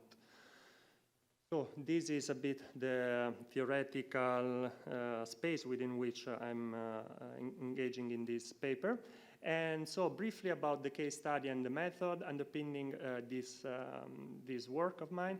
So I'm focusing on Tuscany, which is a region that has a long-standing tradition of activism on the one hand. At the other hand, it's developed since the early 2000s, also noticeable, at times remarkable, democratic innovation scene. So there have been cutting-edge legislations about democratic innovation. There's been quite a few experiments going on, especially in the first decade of this century. In response to the pandemic, therefore, one might have expected activism, which is well-grounded in this region, and democratic innovation. Why not? It has occurred elsewhere. However, we observed the former and not at all the latter. So, as I said, this paper is part of our broader project, and I consider only some parts of the broader material that we had. So I refer in this study to 26 semi-structured interviews with actors that directly belonged or were acquainted with as many civil society organizations, so 26 civil society organizations of different nature. And also, I consider 2 focus groups that we run, one focusing on the issue of participation during the pandemic, and the other one about focusing on communication. So what did we see in terms of forms of political participation? So how citizens took action? So in 22 out of 26 cases, people expressed that the organizations they belonged to or were related to took at least 2 forms of action during the pandemic. So I consider only those. If you were active only doing one kind of action, then I didn't consider. But the bulk of them were doing at least 2 things.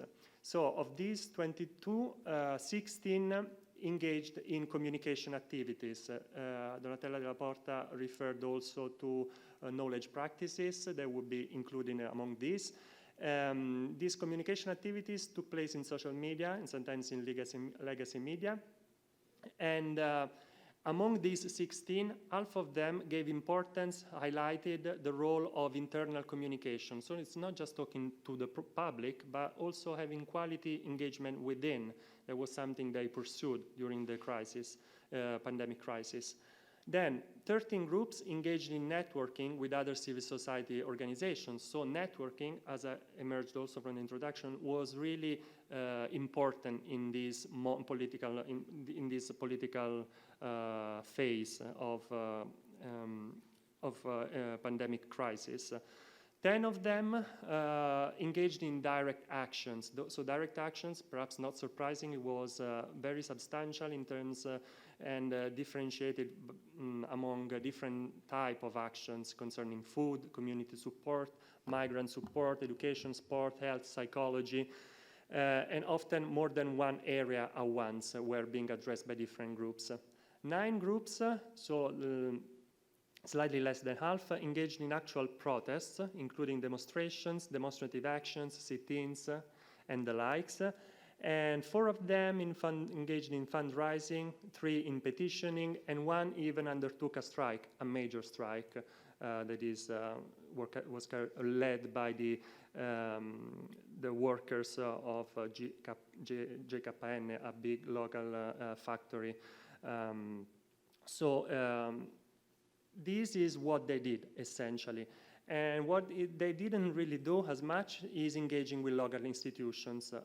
This kind of engagement was mentioned just 5 times. In 3 instances, collaboration could have been labeled as substantial.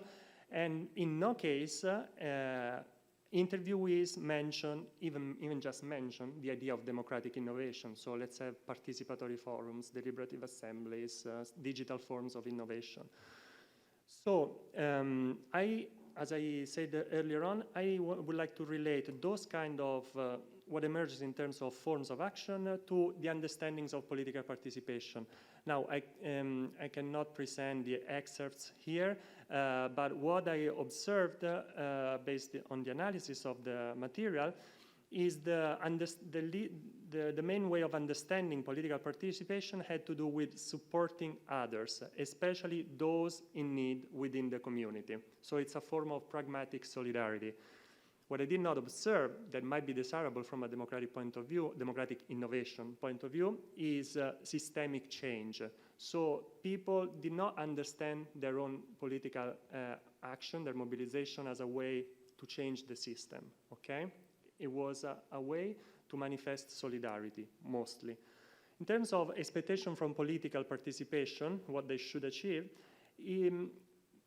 from the interviews we see that activists were exerting power. So this was articulated in 2 ways. A majority of interviewees were acted with the idea of building powerful coalitions of civil society actors, and a minority of the interviewees were acting in order to further collaborations with institutions as they are. So a few institutions, a few interviewees, we remember it was 5, that collaborated with institutions, had this idea of taking the opportunity of the pandemic to strengthen their ties with the institutions. What was not there, for instance, is the idea of transforming institutions. So at most, you would collaborate with them, and that's a minority. The rest understands its its actions in very different terms. As to the functions of political participation, essentially activists, interviewees were trying to uphold, support democracy in the form of existing democracy. Essentially participation should help where the state falls short, and the state was falling short in quite a few respects, and this caused a bit of an overload, as we already heard. And also the idea was to work during the pandemic to start creating, to take the opportunity to create viable political alternatives to the existing ones.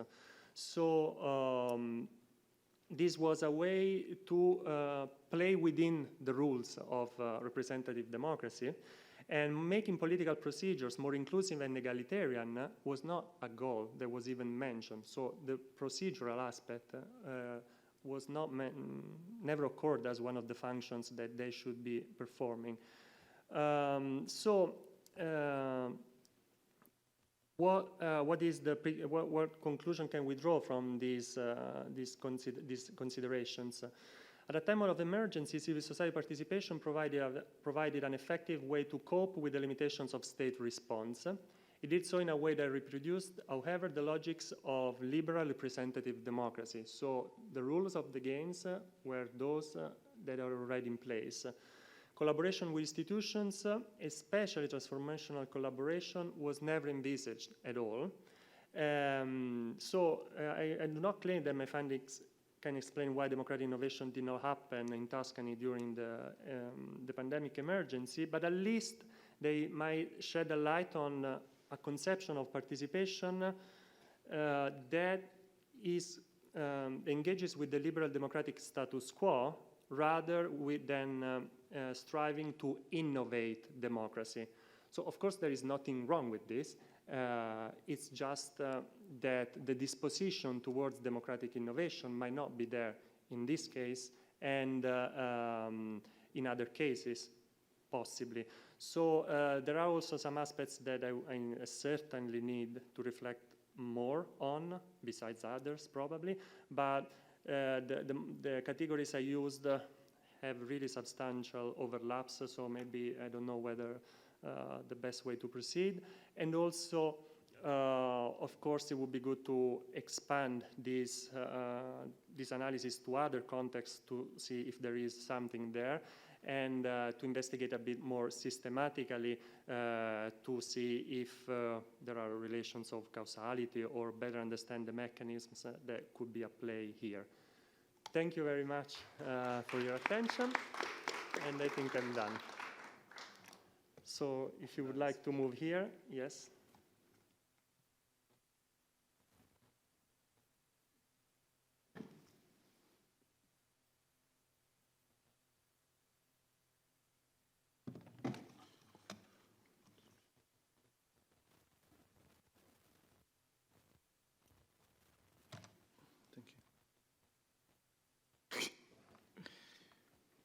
Yes, I want to start with thanking the organizers for inviting me. Donatella, Stella, and Daniela just went out, but thanks a lot for listening to me. So my name is Endre Borbath, and this is a joint work that I present with Sven Hutter and Gesine Höltmann, and we are all in Berlin.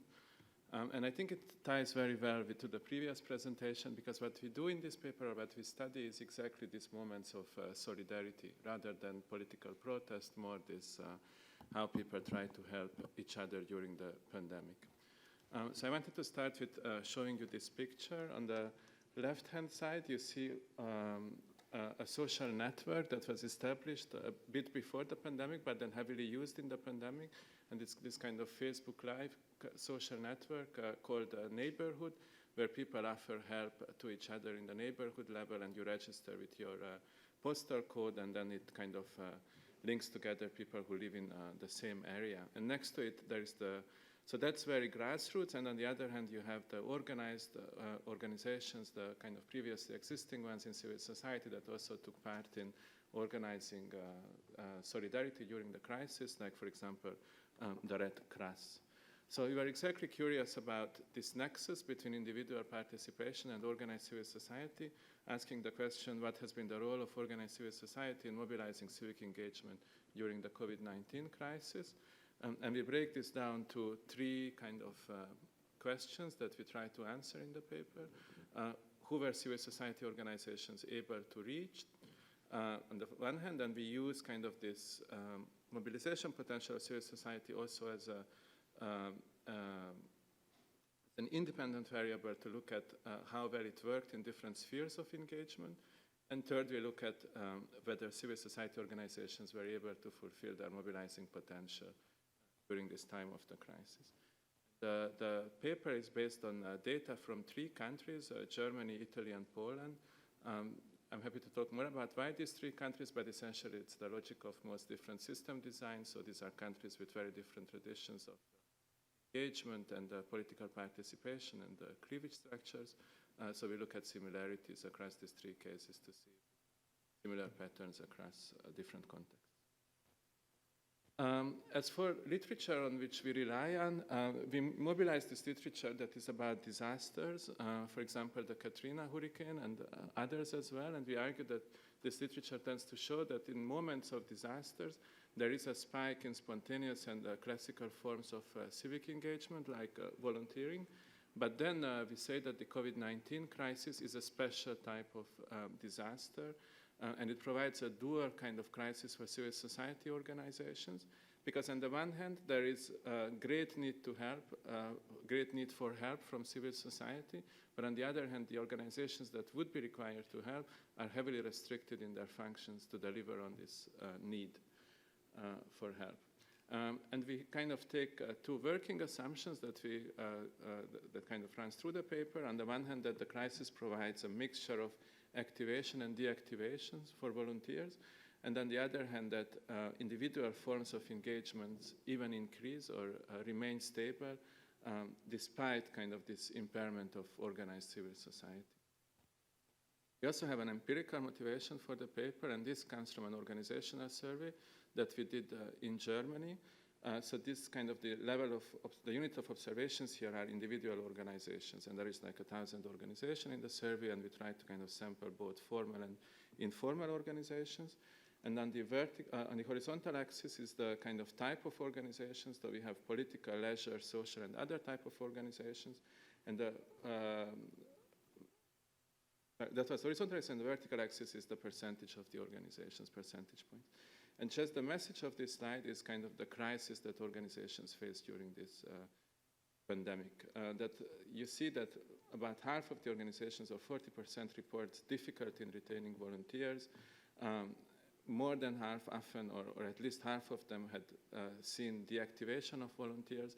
And of course, there is also some level of activation of volunteers, but this is kind of on a much smaller scale compared to the number of people that fell through the cracks and were not able to volunteer anymore during the crisis. And this is then on the individual level. And here you see on the horizontal axis the time frame. So it's the pre-crisis, and then kind of in the first moment of the COVID crisis, so at the fall of 2020, and then in the second moment in the spring of 2021. And you see that form of kind of engagement on the individual level. So what did people do? Like emotional help, shopping for others, general support for others, financial help, childcare, donation, volunteering, or symbolic action. And you see, for example, if you look at volunteering, that is one of the most common form of civic engagement.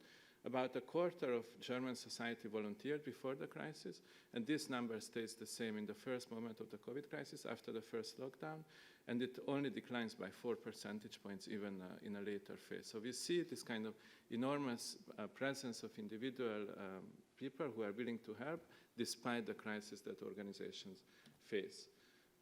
So seeing this kind of, what were kind of our expectations, in terms of who were civil society organizations able to reach, we expected that we should see primarily existing inequalities being reinforced, so organizations primarily reaching the usual suspects, meaning male, highly educated, and affluent individuals.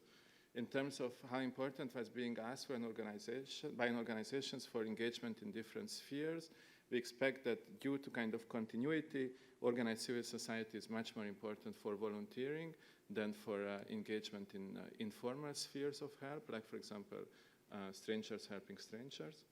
And then for the third point, were they able to fulfill their mobilizing potential? We say partially or not really, because of this crisis that they faced during their, to fulfill their function. So the data or the research design that we use in the paper, it's kind of two data sources. I showed you, or three actually, I showed you already the organizational survey that we just use for the motivation of the paper.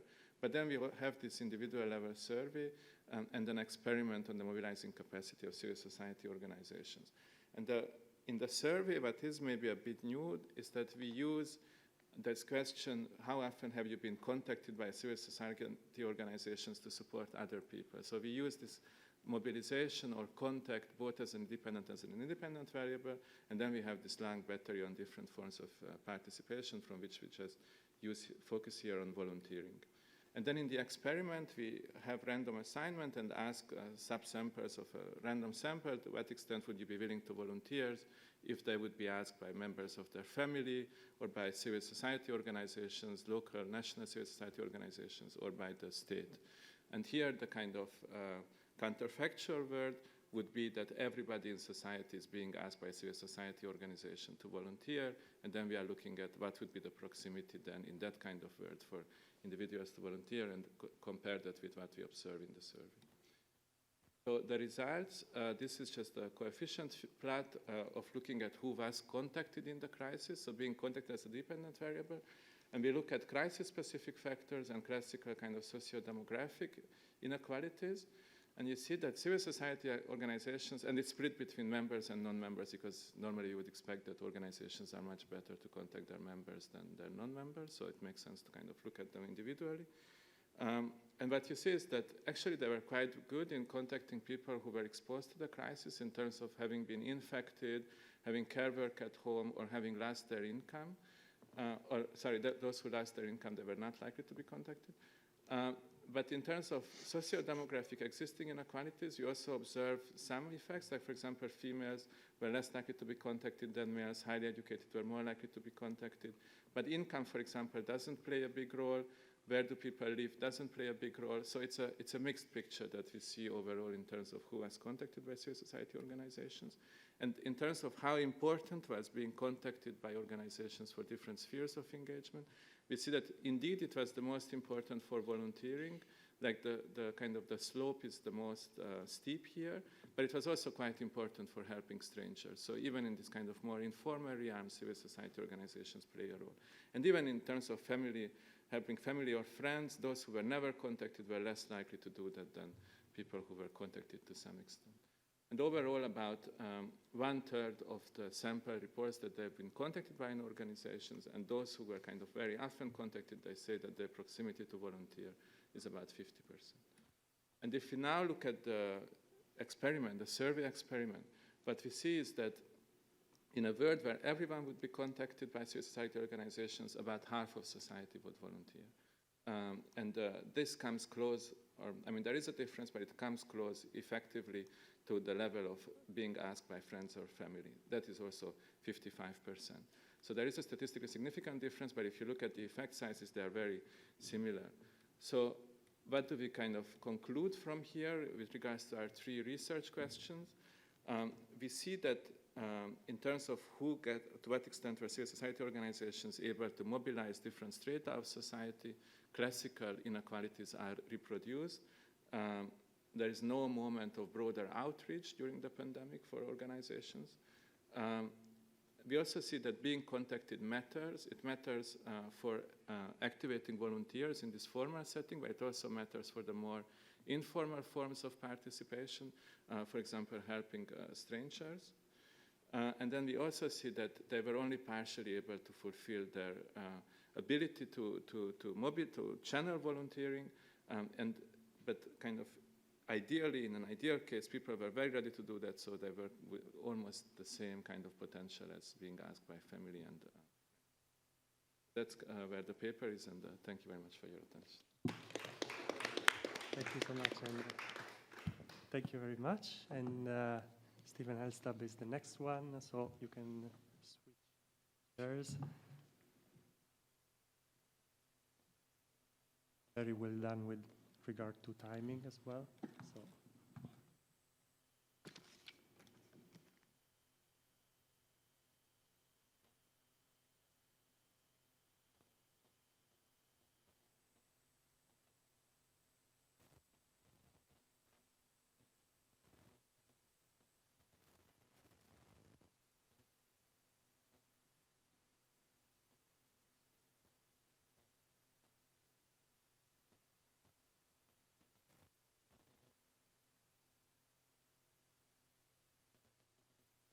Thanks, Andre.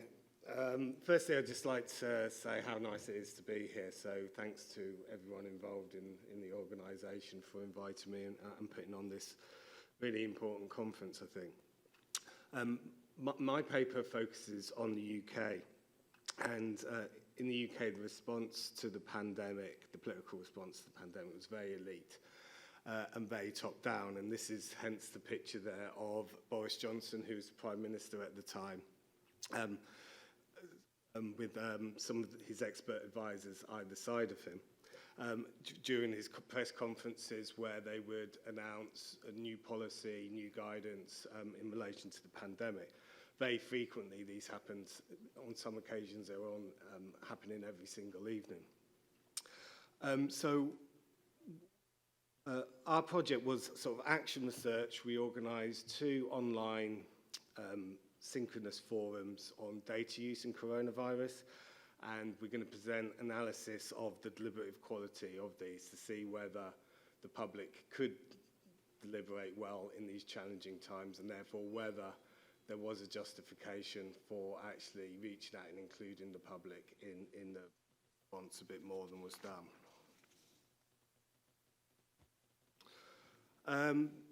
So, response to the pandemic by the government made lots of assumptions about public opinion.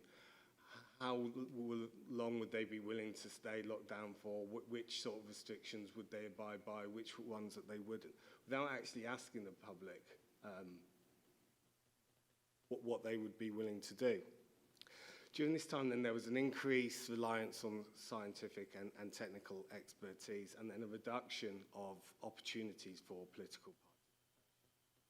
We see this as problematic because it really raises questions about the legitimacy of the response, whereas public opinion can be led by top-down political communication. Public reason can't be. It has to be created and generated through an inclusive dialogue, which was completely missing. And as a result, there's no real mechanisms for accountability for the government. I mean, even for a period of time, Parliament was closed down and the government exactly what it wanted. Overall, then, we argue that there was a lack of a diversity of voices in the debate about how to respond to COVID, and this compromised the epistemic capacity of that response. Because the scientific and technical experts are unable, we argue, to provide moral and political aspects of policy making, and that's really where the public need to be involved, but we're excluded from doing it. However, at the same time, despite this top-down approach, we were interested in seeing whether there were opportunities for the public sphere to be resilient in these circumstances.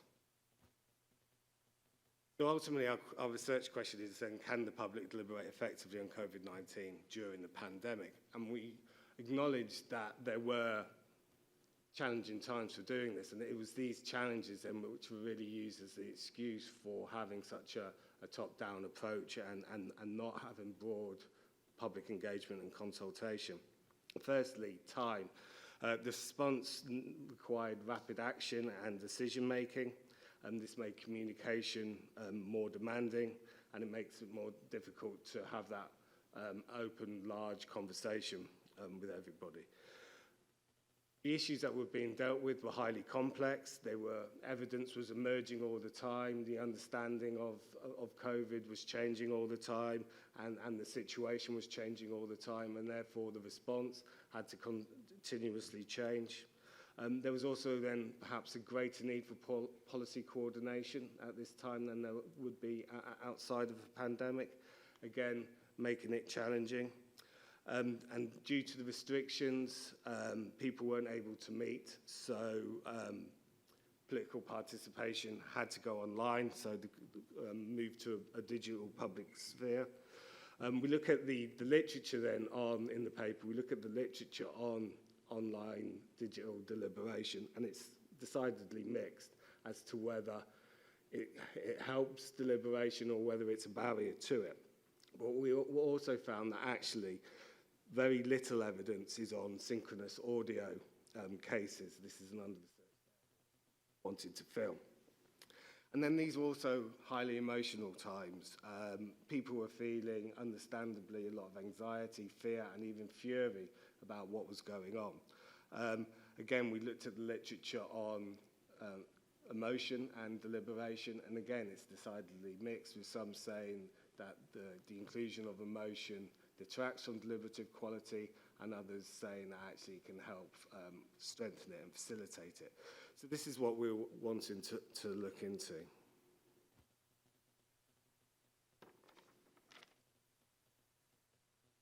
We also found in our reviews of the literature that a lot of the research on both emotion and deliberation, but also on online deliberation, were done in experimental settings, which has its value, of course, but we wanted to add to that by looking at field research. So as I said, this was in many ways action research. We were doing this research at the time, right in the heart of lockdown. So it was challenging times for research, doing research as well. So it was perhaps more pragmatic than it would be in more favourable circumstances. So the two cases weren't organised as part of a research project. This was just organisations that were very frustrated with the lack of opportunity to involve the public in these processes, went ahead and organised these. We were then in dialogue and conversation about these processes, and we decided that we could do this research on it. So it wasn't a perfect design by any means. So we have two cases. This, we think, gives us more data. It makes our results seem less idiosyncratic, but it's not a comparative study. We're not necessarily really comparing the two cases.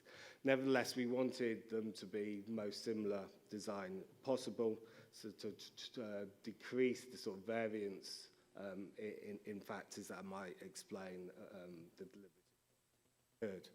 So there were two cases, one in England, one in Wales. Both were synchronous online forums. Both used Zoom to facilitate those discussions. Both happened at approximately the same period of time, certainly very early on in the pandemic. They both had fairly small numbers of participants, 29 in England and 16 in Wales. All participants were paid to participate in order to try and encourage inclusion. So in many ways, it did try and follow, both cases tried to follow the norms of mini-publics, but they weren't mini-publics themselves. They weren't recruited through random selection sortition. So in England, it was recruitment was through community groups, yet participants were still stratified for diversity in terms of demographics and views on the issues. And similarly, in Wales, there was a survey on the issue, and then people were recruited through that. And again, stratified for diversity in demographics and views. So there was definite self-selection with the participants involved. This would have made them more interested, meant they would be more interested in the issue at hand than if random selection had been done. But we don't think it necessarily means that they would necessarily be better at abiding by deliberative norms than the public as a whole. The topics weren't identical, but they were very similar. Ultimately, they both were looking at track and trace apps. This was quite an important issue in the UK, not just at the time, but for over a long period of time. There's been high-profile controversies in the UK about the use and reuse of people's data in the UK. Then this was very central to the COVID response, with data-intensive technologies such as track and trace being used. They lasted identical lengths of time, both 9 hours each. In both cases, information was provided by experts to try and give a range of perspectives, and then they were both facilitated with the aim of trying to cultivate the norms of deliberation in the sessions. So because of that, we felt it perfectly reasonable then to look and analyse to see what the deliberative quality was like. To do this then, we used the Discourse Quality Index. This is now a method quite widely used for assessing deliberative quality in the field. It started off being as a way of looking at deliberation in parliaments, but it's been adapted and evolved, and we made some adaptations ourselves to make it suitable for looking at online deliberation in a citizens' forum. And it enables then to, you get a transcript of the conversation, and you code. We were able to code for whether the conversations they justified demands, whether they stayed on topic, whether they listened to each other and respected each other and each other's arguments, whether they told stories, and also the level of emotion in the conversations. So we coded all 9 hours, one group for all 9 hours in each case, and that gave us about 260 speech acts in total. We did reliability tests on the coding, and that they were all very high levels of agreement, which means we've got confidence in these results. And yeah, one of the, here's the full coding framework in case you're interested. So we code to see whether there was a demand in the speech act, whether it was on topic, whether if there was a demand, whether it was justified, what the level of generality of that argument was, i.e. was it aimed at personal interests or the common good or something in between. Were people's demands respected? The people respected? Were their counter-arguments respected? Did people tell stories? Were the stories related to the pandemic or not? And then because of the emotional times that were occurring, we were particularly interested to see how emotion would affect deliberation in these discussions.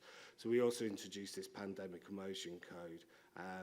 Now, ideally, we would have also been viewing the discussions and listening to the discussions. I'm not saying this is a perfect way of assessing emotion, but we think it's useful. We think it still showed some interesting findings, and again, we had high reliability in coding for this. And for those of you interested in the figures, these are they, but there's a lot going on here, so I'm just going to move on and pick out some of the key findings. So what we first of all find is actually we thought the deliberative quality was quite good. Certainly I've used this method a lot to look at different environments for deliberative quality amongst the public. And we found very similar results to quality of deliberation online. People stuck to the topic, 81 to 96% of speech acts were on topic. People showed respect for each other, but also to each other's arguments. Less than 40% were disrespectful comments.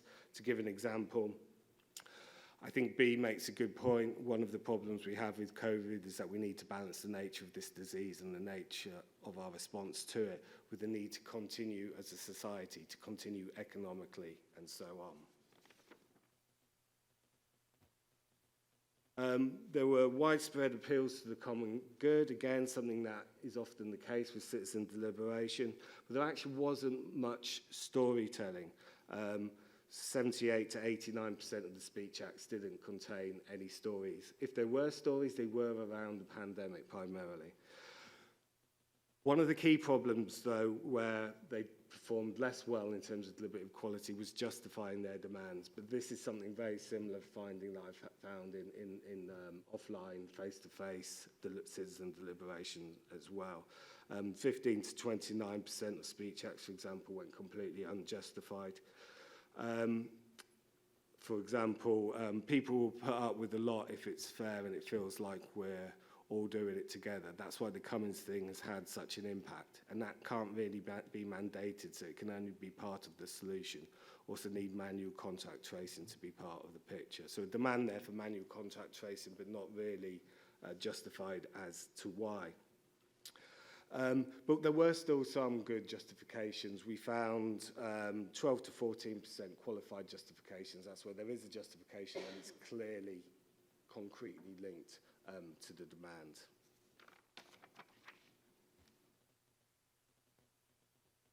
So there were differences between the cases, which I'm not going to go into because they're not that significant, we don't think, and they're certainly not enough to really offset the overall picture, which I just presented. So we were also interested in whether there was emotion there and whether this affected deliberation. And actually, they weren't particularly emotional conversations. But this might be how to do relation to how they were facilitated. Facilitated or something like that. However, interestingly, when there was emotion, it was related to the pandemic. And actually, we found that the presence of emotion increased the deliberative quality, increased the presence and prevalence of the other deliberative norms. Again, to give you one last example, I remember actually screaming, "Why don't we lock down? Why don't we close borders? I'm not moving. I haven't moved since the 12th of March." And I think a lot of people were feeling like that. A lot of people were doing their shopping because they knew that this was going to happen. But the science wasn't there. So it was at that point that I think we should have to say to people, this is coming. What do we want? So we've got the expression of the emotion there, but qualified justification about why we should have moved earlier. So, in conclusion, the context was a highly centralized political system and a highly centralized approach to this crisis. But we think we showed that good deliberation can happen quickly, online, and as a result, there's no excuse for governments in that crisis or in future crises trying to sideline and marginalize public opinion and public views. We also found that actually emotions are enablers of good quality deliberation and decision making. And all in all, we think this shows that there was resilience in the public sphere in the UK. Thank you, Stephen. Thank you very much. And so we can now proceed to the last presentation. Will be Lorenzo. The deal is that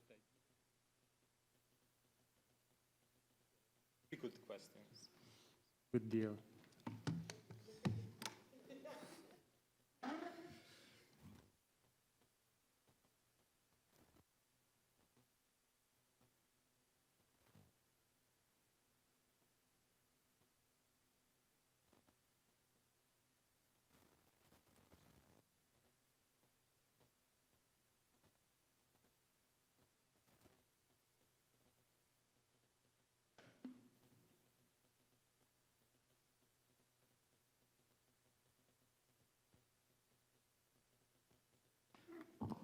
Okay, thanks a lot. Thanks Andrea, thanks Donatella, Stella, Daniela, Riccardo, all the Com.Part group to have invited me and Anna to present this work. And this must say that it's always difficult to present something after Donatella's keynote, because she flies high and she has a huge amount of data, and here is instead a work we have published already, but which is somehow zooming on a particular case. So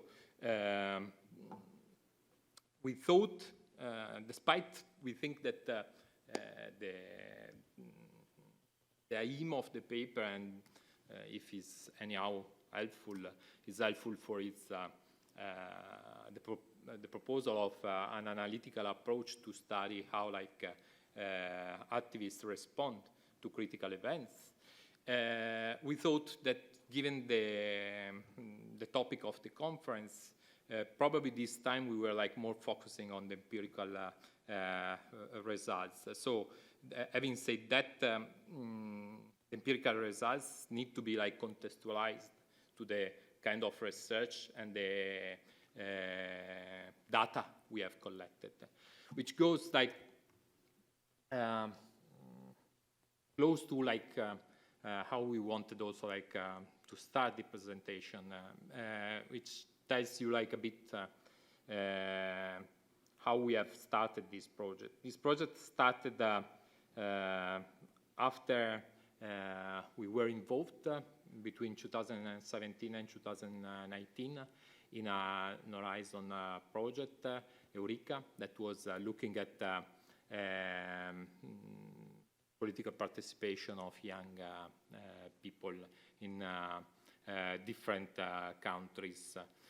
We were responsible for biographical interviews with young people aged between 18 and 35.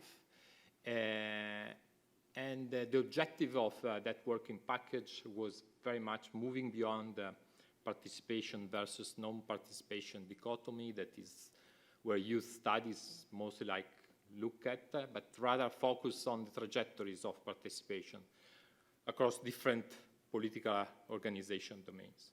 That was the project where we were involved and where we had resources and money. But we thought already during that project with Anna that after the project we wanted to go back to the field and run a second round of interviews with the activists that we have met earlier. Then, probably like we brought unlucky like to the situation, like COVID happened, and there was a further reason to go back to the field and to re-interview like our activists. So COVID we frame as a critical event. We bid on Stackenberg article in 1993, where she speaks about critical events as sudden contextual change that alter the expectation and perception that drive everyday activities and that may or may not result in actual political change. Our research question, that we used to enter the second time in the field was like, how did young activists respond to the COVID-19 crisis?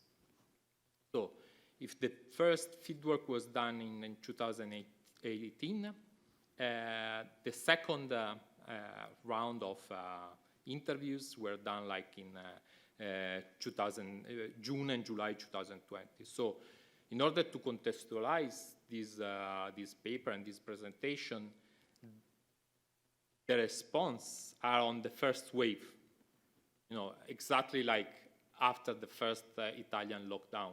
So we have not further like fieldwork, but our expectation is that, if we were like doing fieldwork afterwards, like in late 2020 or even like in 2021, the response would have been different. But at that stage, I think we were getting like a good response in terms of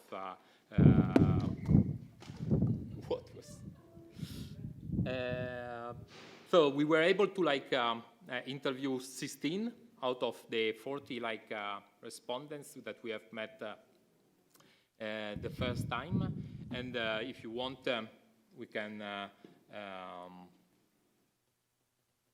speak about also like the data and how we have recruited these people later on. But our expectation and empirical findings. So we were expecting like that COVID-19 crisis to have a notable impact on young activist trajectories of participation. So a critical event happens, and the expectation is that activists, exit political participation, transfer from one organization to the other because there is a huge change at contextual level. They move to in abeyance because of what is going on. But that was not the case. And that was particularly interesting. Our field suggests that the COVID-19 crisis in Italy did not resonate with any significant shift in the trajectory of participation among our interviewees. What emerged from the interviews was that 3 observations were present in all our respondents. The topic of time reappropriation, the topic of care practice, and digital activism.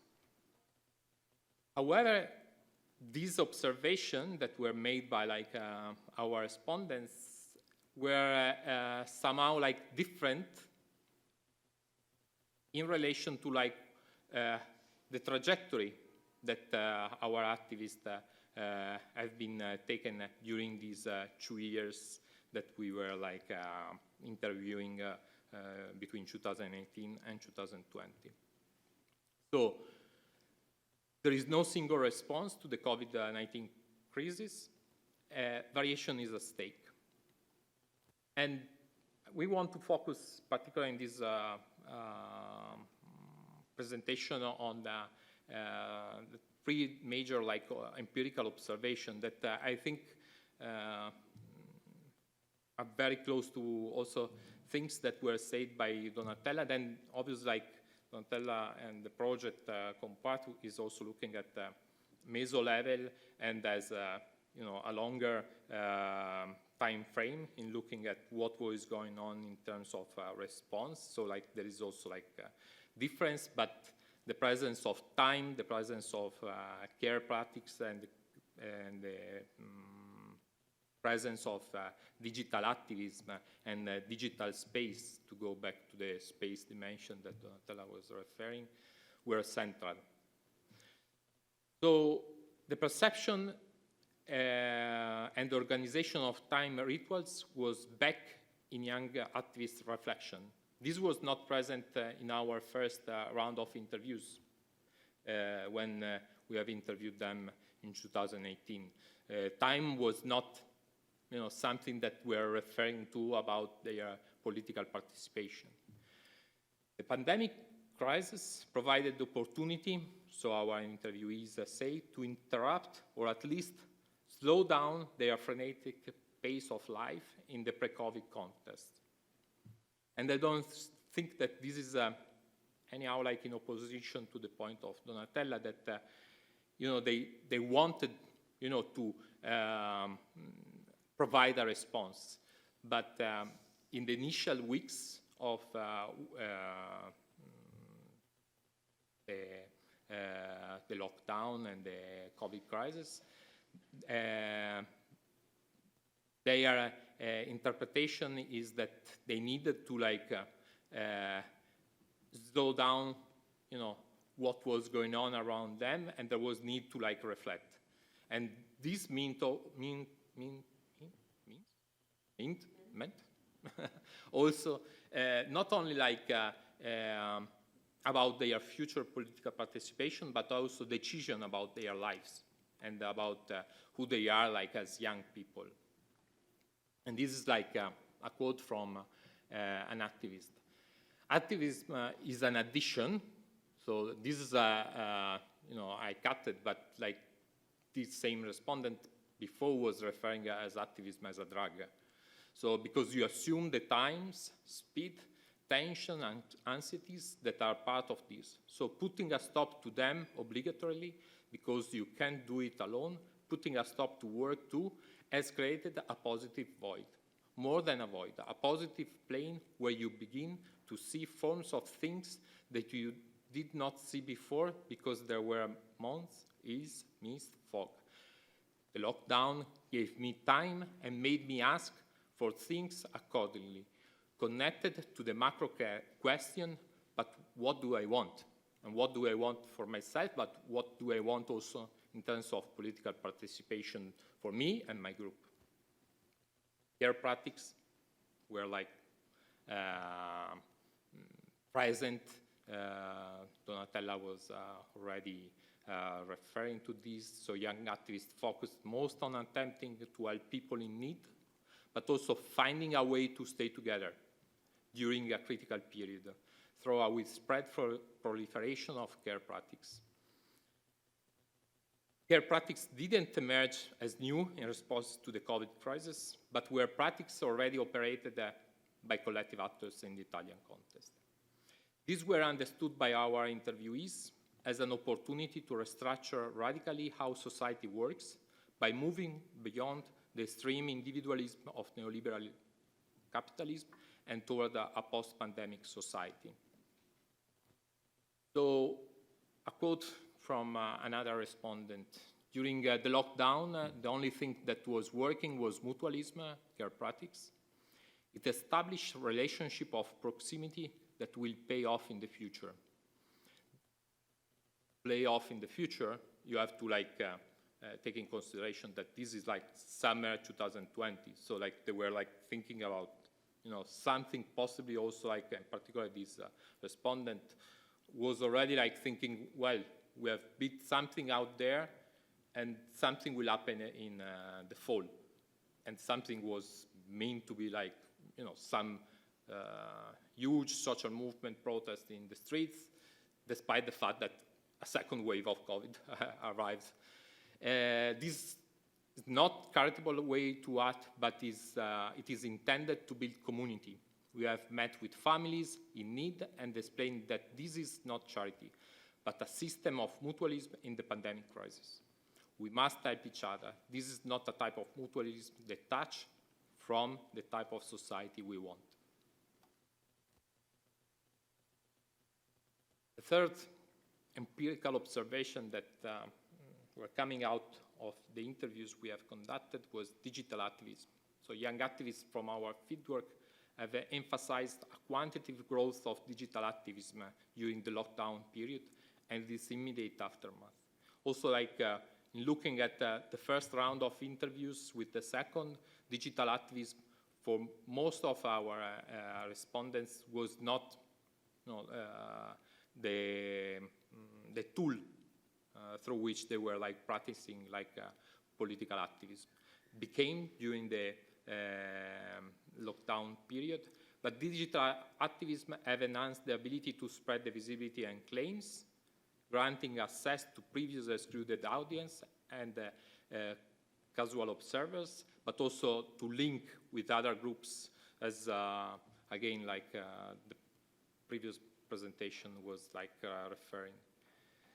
However, young activists critically reflected on how to practice digital activism in safe, ethical, and egalitarian ways, but also effectively so as not to lose the relevance of their political message. And that part of their response. And this is the use of internet during the pandemic was positive as the only means by which to participate in the social debate, and negative, it was overcrowded with people with so much information, so many voices, and at times it was too overwhelming. Personal contact remains the best thing. A portion of the internet population is left out. The pandemic made me reevaluate how the internet can be used to expand the network of contacts even further, for example, on the other side of the world.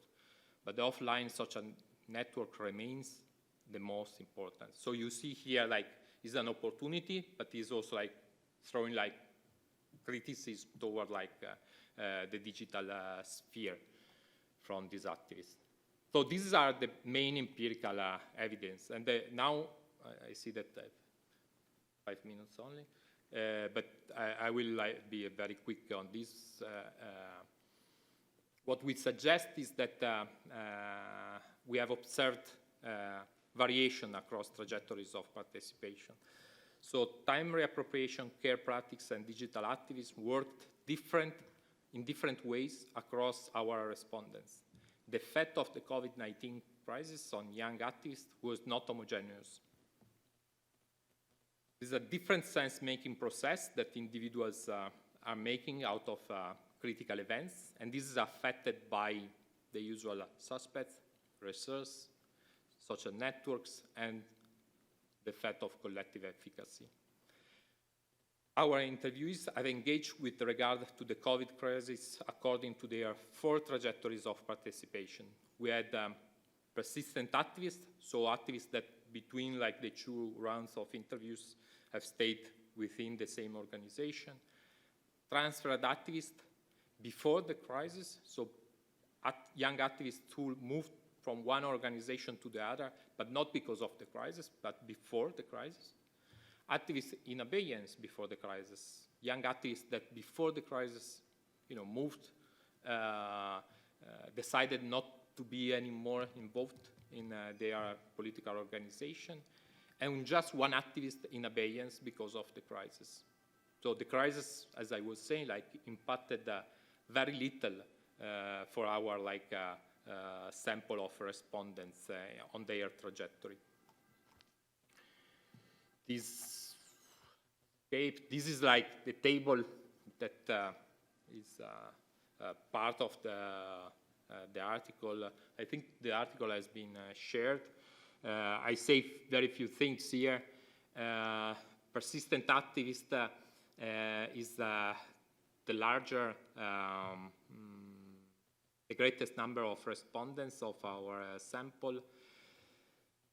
They suggest that participation, so their involvement in the organization, kept them on track during the COVID crisis, so was instrumental to the reappropriation of their time. The organization where they were involved was already using care practices, so was a further confirmation of their choice of being involved in an organization that was helpful during the COVID period, and was natural for them to use these practices because they were already using these practices earlier. And there was a positive impact of digital activism with the capacity to expand their networks at the individual level, but particularly what they speak about the organizational level, like the opportunity also to build ties with particularly civil society organization, and particularly Catholic organization that were also with them in the field, trying to being involved in care practice. Transferred activists are very similar to persistent activists. What differs is the care, their observation regarding care practice. These are activists that were involved when we first interviewed in the first round in organizations that were not using care practice. They moved to care practice before organizations that were using care practice. And once the COVID-19 and the lockdown measures were taken, the care practices were seen and interpreted in their response to our question as a confirmation that they were doing the transfer that they did from one organization to the other was justified.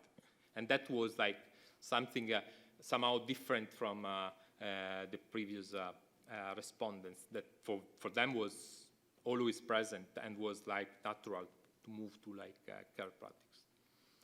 Different is the other two trajectories, the trajectory of young people who went in abeyance before crisis. The lockdown for them instead confirmed their previous decision to withdraw from activism as the right time. They thought before the crisis that activism was taking too much of their life.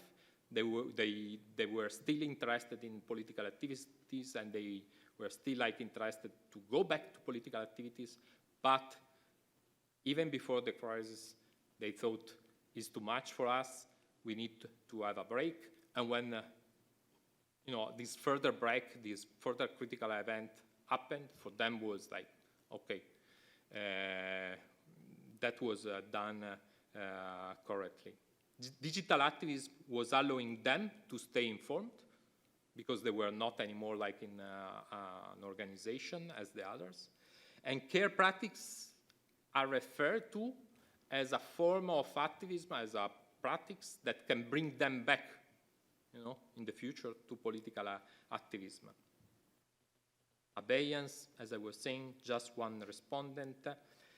She burned out because of what was going on with the COVID situation, and particularly what was going on in terms of digital activism. She highly criticized the kind of discussion that was going on in the digital sphere, and that was like somehow like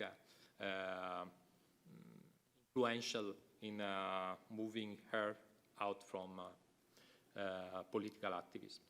I really like conclude here about like summarizing what are the main points. At the empirical level, we have seen no major shift in the trajectories of participation of our activists. 3 major empirical observations: time reappropriation, care practice, and digital activism. And these worked in different ways according to trajectories of participation.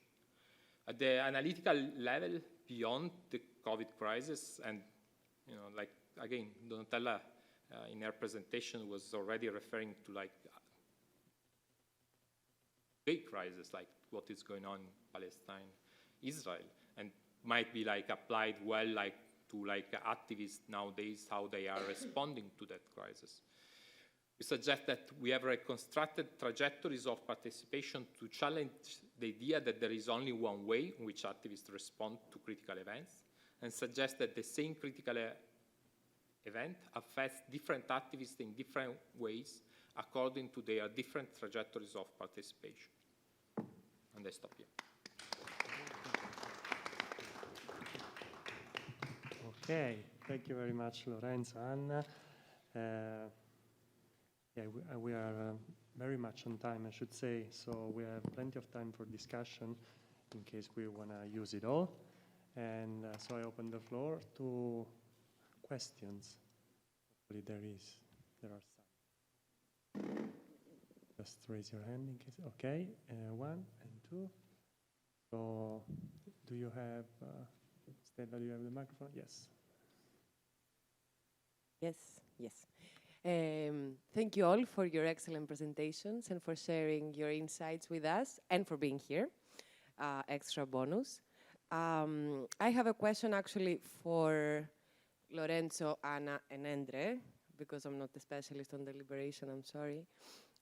Regarding the, if you could talk a little bit about or unpack a little bit the areas of participation, volunteering, of those subjects you studied, because and that's a very selfish thing. I'm writing a paper on kind of transformation of collective action in Greece before the pandemic, during the financial crisis, and during the pandemic, and how it moved from, let's say, healthcare provision tactics from below to more kind of welfare provision tactics, and why is that? Very, very soon into the pandemic, these kind of healthcare provision tactics kind of withered away and gave way to, let's say, digital activism regarding labor rights, social protection, as well as food collection and distribution, things like that. And then another point maybe that connects all of you, which I would very much like to reflect upon during the conference, and unfortunately I didn't do it for the purpose of my paper, is, I mean, you all made reference to temporality and time. And I think it's very interesting, on the one hand, with regards to our data collection, at which point Endre made a periodization of the various kind of periods of the data collection and how they corresponded to different levels of participation and areas of participation. But then there's a other thing that Stephen spoke about vis-a-vis what Lorenzo and Anna wrote about. That is the emergency at the top layers of decision-making, this urgency and emergency kind of talk, vis-a-vis kind of civil society actually allowing itself to make a pause and possibly reflect, deliberate on whatever is going on in this frantic moment. And yes, how the two kind of temporalities intersect. And yes, thank you again. I don't know, shall we collect a couple of questions? Okay, yeah, one more question. If you want, but as you Huh? want. Oh, yeah, we have plenty of time. So, really, thank you. Would you like to respond? What do you think? Or we collect more questions? We can collect. Okay, one more from Donatella, and then we... I have one short questions for each. And about Andrea, I was thinking about the deliberative innovations and the reference to institutions, that in the democratic camp, there was a debate exactly on that, so that it could be integrated, because in that case it was more openly asked. And maybe also the Tuscan regions as an authority on participatory democracy. It would be interesting to ask also them why they didn't start any type of events like the one that Steve addressed. Because of course there is a sort of interactions between the availability of civil society organizations and the attitudes of the institutions, and this would be interesting. With Steve, my questions was about something more about the consequences. So they deliberated, and then what happened, and also what did they expect in terms of consequentiality or empowerment from this process. For Endre, what we experienced in Italy was that the formal organizations could not act, in the sense that for a long periods lockdowns also referred to them. And so in this case, the questions would not only be, are you asked, but also which type of activities were still possible, available, and so on. So in the Italian case, for instance, many of the informal groups said we had to do things ourselves because Arci, Casa del Popolo, even other civil society organizations were in lockdown, were put in lockdown by the institution. And for Lorenzo and Anna, I think it's very resonant with what we made. I had questions about the young dimension. So since you focus on young people, if you interpret in the interpretations also thought about the age, because in our case we didn't have so many very young. We had some at university or even PhD level. Some of the activists were involved in PhD studies. But what I can think about is also that for very young activists, the closure of universities and schools have more of an impact or a different impact. And the other thing is about the practices of mutualism, because I also think they built upon experiences of the past, but there was also the specific challenge that while during the austerity crisis, you could meet with the people, during the COVID, there were also special innovations in strategies like leaving gifts in some spaces where others could go and collect them, that to a certain extent reminded me of the type of old mutualism. So still in Florence you have with some of this misericordia and so on, the fact that solidarity is anonymous. And this, in the case of the old forms, it was made anonymous by people masking themselves. In this case, it was made anonymous by the fact that people, not all the time, but mainly could not meet. And so I was wondering about the effect. Probably, thank you, Donatella. Probably the way to go is to start from the right and we go all the way to here, and everybody replies. Now? Yeah. Okay. So, Stella, thank you for... I mean, we had like 8 different organizations working in different areas, like normally, normal times. So, feminist, environment, climate organizations, trade unions, political parties, LGBTQI, and perhaps something else. But, and so these were their field of work. Something that perhaps it's important to underline, and it's related to both your questions, is that of course we did our fieldwork during the first lockdown, which is very specific. It's not like saying during the crisis. It's very specific segment of the crisis. So perhaps even, I don't know if Lorenzo, you can correct me, but we did not observe what happens later. So if whether they change, like in your case, this area in where they were working or participating. And then about the temporality, if I got you correctly, so you were asking about the difference between this understanding of time as urgent, coming more like bottom up.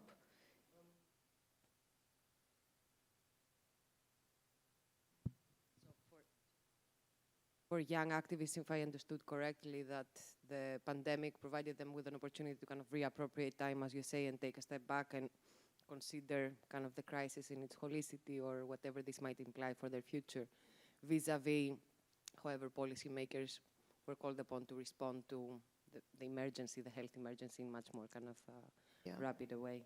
Yeah, I think this, I mean, the time reappropriation observation for me was the most interesting if you think about activist trajectories, because it's something very unusual that you have this time and you can reflect also about yourself as an activist. So that was very interesting for sure. And Donatella, about the youth dimension, it's true that we don't elaborate much about it, about that aspect specifically in the paper, right? It's, I mean, it's young activists, but we don't give explanations that really differentiate them from other type of activists. But the issue is that we were already like in the feed with a project that was looking at young activism and participation 2 years earlier. For sure, and this is also like recognized and in the contextualization of the empirical project and data we have, these are not young activists who were like 16, 17, 18, 19. They were like, we interviewed like, I think in the first round only like 2 that were like 19 and possibly like now I have the age here in the table, and they were like from 21 to like 35. So it's young in terms of how you say like a generous type of yeah, it's a generous type of young, and is Italians young, so it's justified. But no, but the point that might be raised and might be like very interesting, even if we have no data, is that like younger people, how would have they like responded to these questions and to their like reflection on how to respond? My interpretation and expectation is that very differently. Because of their age, the space that they were not able to like frequent, and this is is very much part of the fact that there are many here that are university students, but they are also like working at the same time. So they had opportunities to get out from the house while like, and they had the activism. So it was, like a sample of respondents that was providing, this type of response. And for this reason also, like, we like stress that we think that the empirical results are interesting, but what we think is our contribution is the analytical approach that we suggest, because probably with a better sample, with opportunity also like to run further interviews, like then the project and the empirical results would be like more generalizable. Do you want to answer on the practice? No, the DSA, it's yours. It's right. I think, what you are suggesting, Donatella, is right. It's obviously like a matter of what you have in an article that is already rich, but is very much what you were saying. Probably like, again, in the case of Bologna, like these anonymous practices were like not present, but I can see that in other cases that was and is fascinating. What was like very like different from previous use of care practices is the coordination. The coordination is everything is online. Everything is in the digital sphere, and that is further shaping like the type of care practice that they provide, and that is interesting. But somehow is unfortunately it's not interesting for the article because it's more looking at the micro dimension. But if we were like looking at the meso and how like these practices were like produced, certainly like there is something, and I think your project is correctly pointing to like a change here. Like what we are saying, like there is a persistence of the use of the practice because they were using these practices already. But the practice obviously changed, and that's it.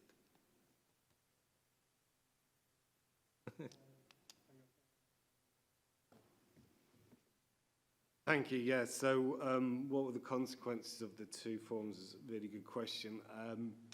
So, in England, I mean, different really, but there was attempts to try and make them consequential. So, in the English case, the organisers held webinars for policymakers and also public engagement practitioners. I think their key aim, though, was not so much to influence policy with the outcomes from the forum, but to influence process. They were trying to say, look, we need more of this, and there's no reason not to have these public engagement just because there's a pandemic. In fact, actually, there's more reason to do it now than time. They didn't really achieve that aim, but that was their aim. In Wales, there was a more concrete link to policy, so the recommendations went to Public Health Wales and the Welsh Government. There were public-facing presentations on the findings, and they were also considered by a consumer panel. So I think there's probably more credibility that there may have been some more influence on the specific outcomes from the process. That one was trying to influence policy, and the English one was trying to influence policy making. And in Wales, I think there was some influence, but less so.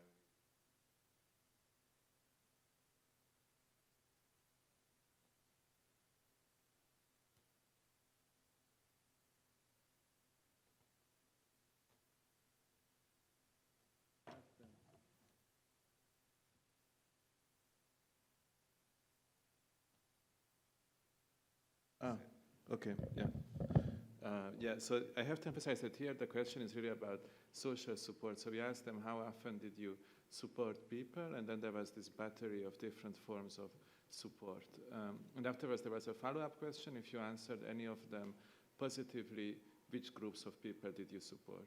And the support, already in the initial question, we indicated that we are curious only if they supported people living outside of their home. But nevertheless, for the groups afterwards, we had things like family, friends, neighbors, people that you didn't know before, and even people living outside of your country. And what we see in kind of, at least in terms of prevalence, is that the further away from their own kind of micro world the individuals are, the less support we observe. That is a very consistent pattern across the three countries. So that's kind of what we know about the areas of engagement, and then we know the form of engagement. The kind of the forms that are the most common also in the private realm. So in this regard, it's not even political participation, because to some extent it's also on behalf of family and friends, and one could argue that as kind of more private life than public life. But even there, so the forms that are the most common, there are also, for example, emotional support, where we had, in parentheses, we said listening to somebody or counseling somebody. That was kind of the most frequent, and the more kind of political, that we called here symbolic, and there we had in parentheses, we said making music, applauding from the balcony, or other related activities. Those are the less. But was kind of in terms of temporality. Your second question, what was also interesting for me, is that at least in this data, but one has to say that it's a panel survey, so we asked the same people, and the two waves are quite close to each other. So the first was at the fall of 2020, and the second was one in the spring of 2021. And at least within that period, basically almost nothing changes. It's more or less the same. So you don't see the kind of massive decline. And the retrospective question is just in the first wave we asked, have you done any of this before the pandemic? Across the board at the individual level, what we see is more or less continuity. Not much decline. And then in terms of kind of what you asked about formal organizations, that kind of distinctions between formal and informal organizations we can do in the German survey on organizations, because there we really know what kind of organizations filled it out. But on the individual level, we just ask them, since the beginning of the corona crisis, initiatives, clubs, and aid organizations have approached individuals to support other people. How often have these organizations contacted you to support other people? So there we just have the distinction whether you just did it on your own without organizational contact, or was it some kind of organizational contact? But we don't have the formal and informal organizational distinction. That is perhaps one of the limitations of this analysis. That's why we usually just speak about civil society organizations and don't specify, because apart from the organizational survey, we can't really know, has it been informal groups that just come up during the crisis, or really the kind of big welfare organizations that were there. Okay, thank you, Donatella, for your comments.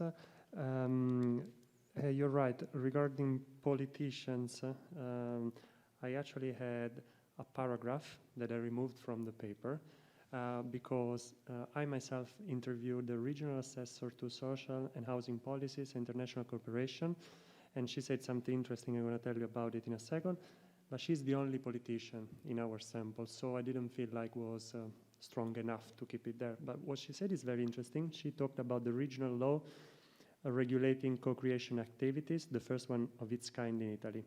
In presenting the idea, I wrote, she highlighted a distinction between the risk of being conditioned heavily and the more desirable possibility of participation leading to collaborating heavily. So if we use this, they're going to condition us. I have a long excerpt. And also she referred to the lack of capacity to implement the law. So there is we might even have the law, but we're not capable of using it really, and it's kind of risky to use it. So this is what she said, and probably would be worthwhile expanding it further, interviewing other people. But she is actually the only one who talked about democratic participation in terms of institutional innovation in the whole of the interviewee list. Yes, you're right. In the democratic camp, we discussed this idea of democratic innovation from an institutional point of view in a more straightforward way. And if I remember correctly, there is a lot of talk about the loss of trust towards institutions. I just didn't feel confident introducing it in the paper because we don't have yet a paper about the democratic camp. So, you know, it's a method that it's probably better to present elsewhere and then introduce here as well. And the loss of trust point is interesting because the conception of participation that I found is one that works probably because of a loss of trust. That is probably it's maybe an ingredient that you need to have to ask for democratic innovation. So, thank you. I saw two more people wanted to ask a question. It was Gianpaolo Baiocchi and Daniela Chironi. Hans-Jörg as well? Okay. Okay, so there are 4 people. Well, we go from the right to the left. Hans-Jörg, would you like to go first? I don't remember what was the order because I saw only 2 people, and they told me there are 4 instead. No, I have a short question to Stephen, actually, about the deliberation during the pandemic. And in a way, these findings are disappointing because we would like to know why the deliberation fails and not why it is successful. My impression is that there are now kind of persistent findings that if you provide the right settings for citizens' deliberation, they never fail. So they always have the kind of desired effects. But if this is the case, these deliberations become a kind of technical tool almost that is used by government. So I wonder two things. One is what does government still gain from them if they organize it? Maybe it is less the kind of instrumental aspect that these deliberative forums kind of improving the quality of decision making, but it is more a symbolic aspect here, that they use these deliberative forums to basically show, look, we can actually talk to the citizens, we invite the citizens, we are inclusive and so forth. So I think this is to be taken into consideration. And the second is, why do they not kind of create more difficult situations? Because there's, we know well when does deliberation fail, when there are kind of very polarized opinions, when there's a high diversity of participants in terms of education background or other factors. So the question here is, why do they not launch a deliberation under this difficult? That helps us then to understand how to overcome polarization, how to deal with conspiracies, and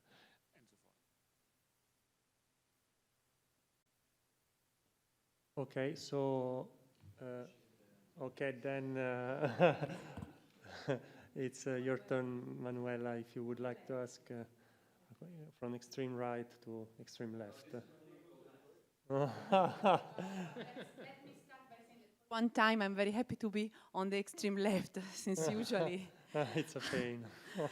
No, actually, I don't have a big question. Andrea, was for you, concerning your presentation.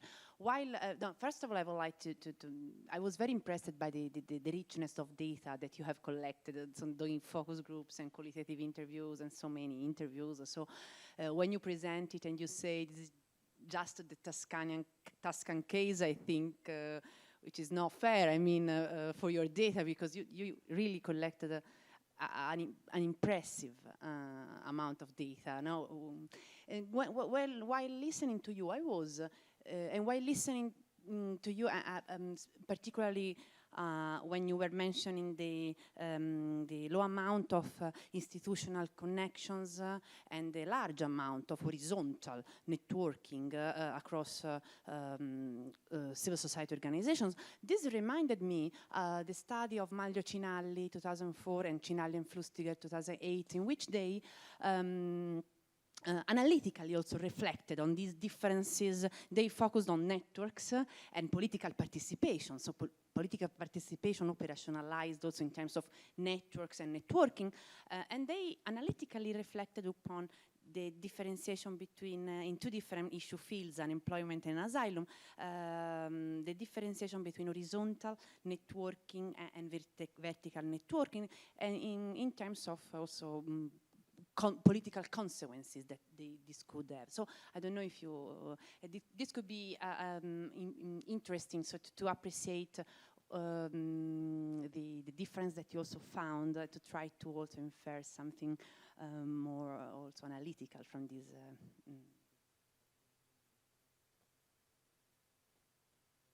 Then Daniela, thank you. Thank you for the presentations.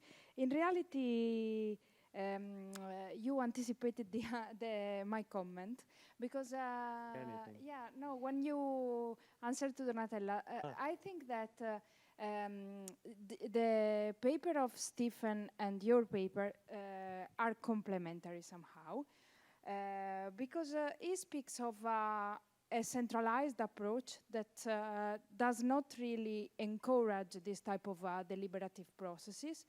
And you speak of activists who do not look for these type of spaces. Maybe because those spaces do not exist. So there is an entire detach from the institutional sphere.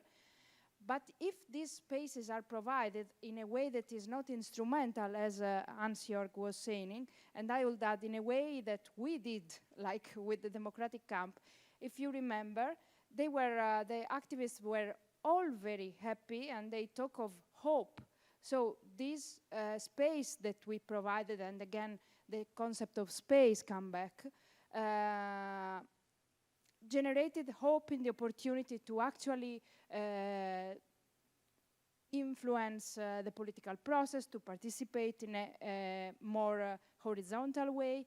So I think that, the two spheres, there is a problem of disconnection between the two spheres, and also possibilities of recognition. It depends on how you construct them. Do you understand what I mean? Yeah, very much and, so.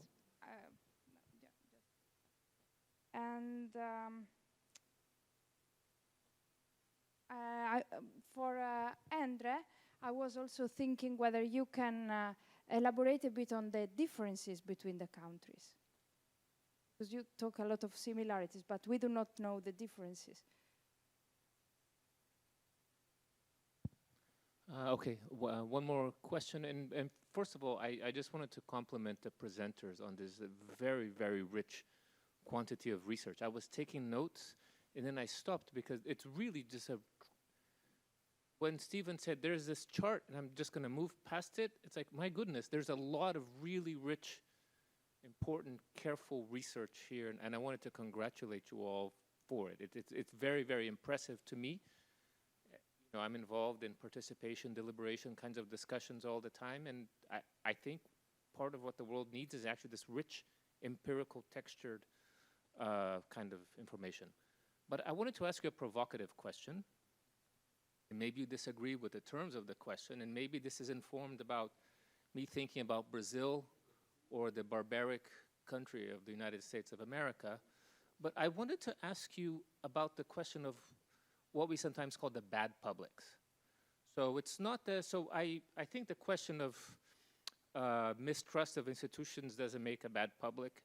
And I also think ignorance, I disagree with people who think that publics are ignorant.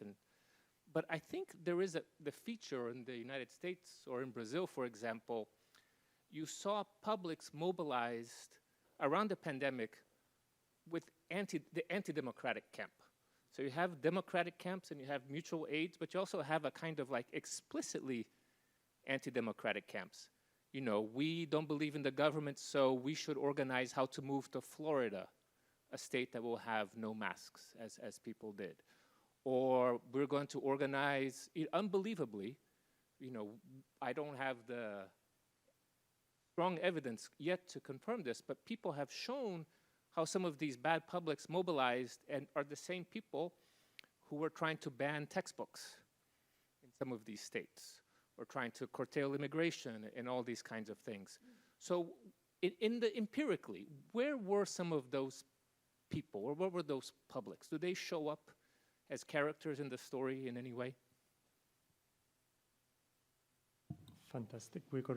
So we collected 4 questions. Donatella, did you have a minor point? Minor important point. So it's a major one. No, it is building upon what Daniela said. Now I tell also something about the democratic camps. That were very structured because we collaborated with social labs, with an enterprise, a group, a firm very skilled in all these forms of participations. And what also surprised me to a certain extent was how ready also the activists were to accept the rules of the game, so that eventually it was a democratic camp, but it was also something very structured that they accepted to, rules that they accepted to comply with, that maybe were not so different from Steve's, the ones that Steve presented. And so in this sense, there seems that there was an availability to deliberate. And what we had in the democratic camp was deliberation. So the point was that it was not institutionally driven, connected to the institutions, but I think that it is interesting that the claim were there and the availability was there to deliberate in a very formalized structure, so not in a spontaneous way. Okay, thank you very much. I think there is a lot of material. Perhaps we can go again from Anna towards Lorenzo, in case, but you didn't have one. So, Stephen, would you like to take up some of the questions that were for you? Yeah, thank you.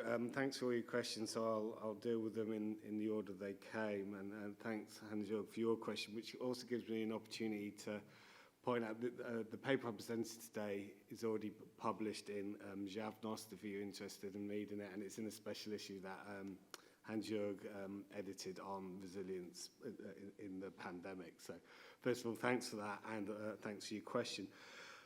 I agree that, yeah, the danger is that processes like this can, you say, become, in your words, a technical tool for governments, that they're too easily sidelined. They can say, oh, look how legitimate we're being, but actually either, you know, just cherry pick results so that they only go with the ones that they were going to do anyway, and then ignore the others. And I also do think that that's problematic. But I do think, you know, when I've spoken to a lot of politicians about what they think about mini-publics and processes, and I mean, some of them absolutely hate the whole notion of actually engaging with the public. They just think, actually, I've got a mandate, you should let me get on with it. But there's some that do see the value of public engagement, and in particular this type of it, because they think it can be some epistemic benefits of hearing from people they wouldn't do otherwise. And they like the fact that it's considered opinion and not like raw public opinion. So they do see some benefits to it. But ultimately, I think the way we need to move towards is embedding these processes in political systems. That there's rules about when we have them and when we don't, rules about how they're governed and how they operate, and rules about what happens at the end, and that, you know, the government or the relevant body has to at least provide some sort of substantive response about how they're dealing with it. And if we had those rules in place, they couldn't just pick and choose when to do this, and they couldn't just pick and choose. They could still pick and choose recommendations, but they would be having to publicly justify that. And that will give them less wiggle room, I think.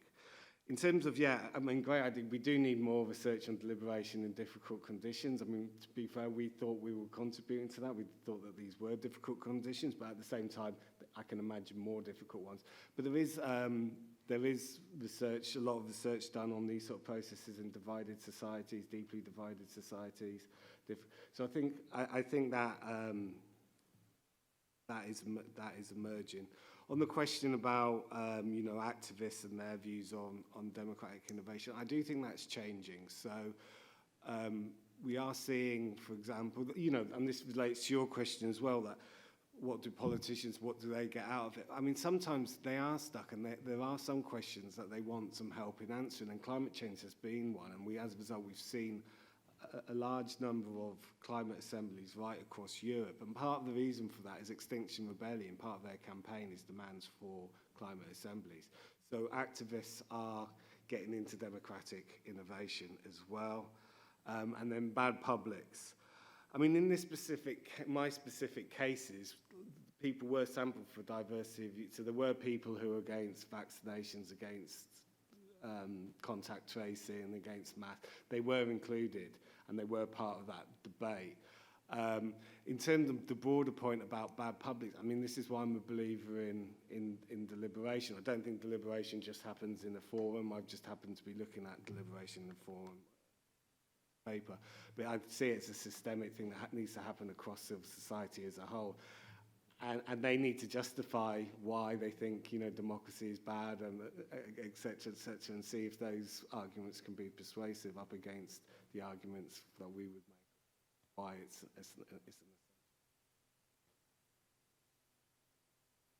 Yes, I had the question about country differences from Daniela. And I think first I just want to say that one of the striking points when writing this paper and also collecting the data was the similarities across these three countries, because they were really very strong. And the country that kind of consistently stuck out from the three, so we had Germany, Italy, and Poland, was Poland, because somehow there is this literature on post-communist context, participation, that tends to suggest that it's very low across the board, and we found relatively high levels of participation in Poland in this kind of moment. And we also find that, for example, overall, as I said, 35% of the sample was contacted by some kind of organization. I mean, I read out the question before, and that in Poland goes up to 38%. In Italy, it's 35%, and in Germany, it's 33%. So you see, I mean, that's kind of the range of differences that we see, like maybe within a 5 percentage pointing.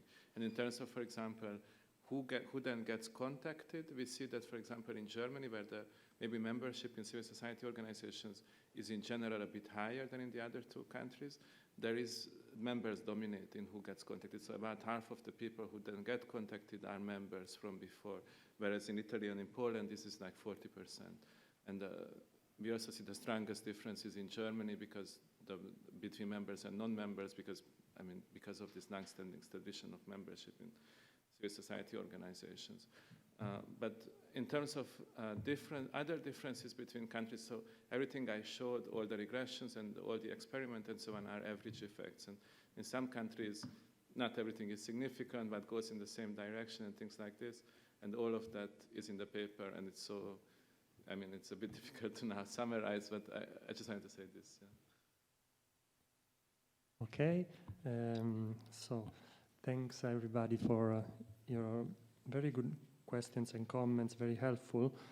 Starting from Manuela, thank you for the kind words for the empirical research. If I were able to analyze so many interviews, it's also because some, arguably many of those have been, those interviews have been also performed by my colleagues as well as me. So it's been very much a joint effort throughout this project.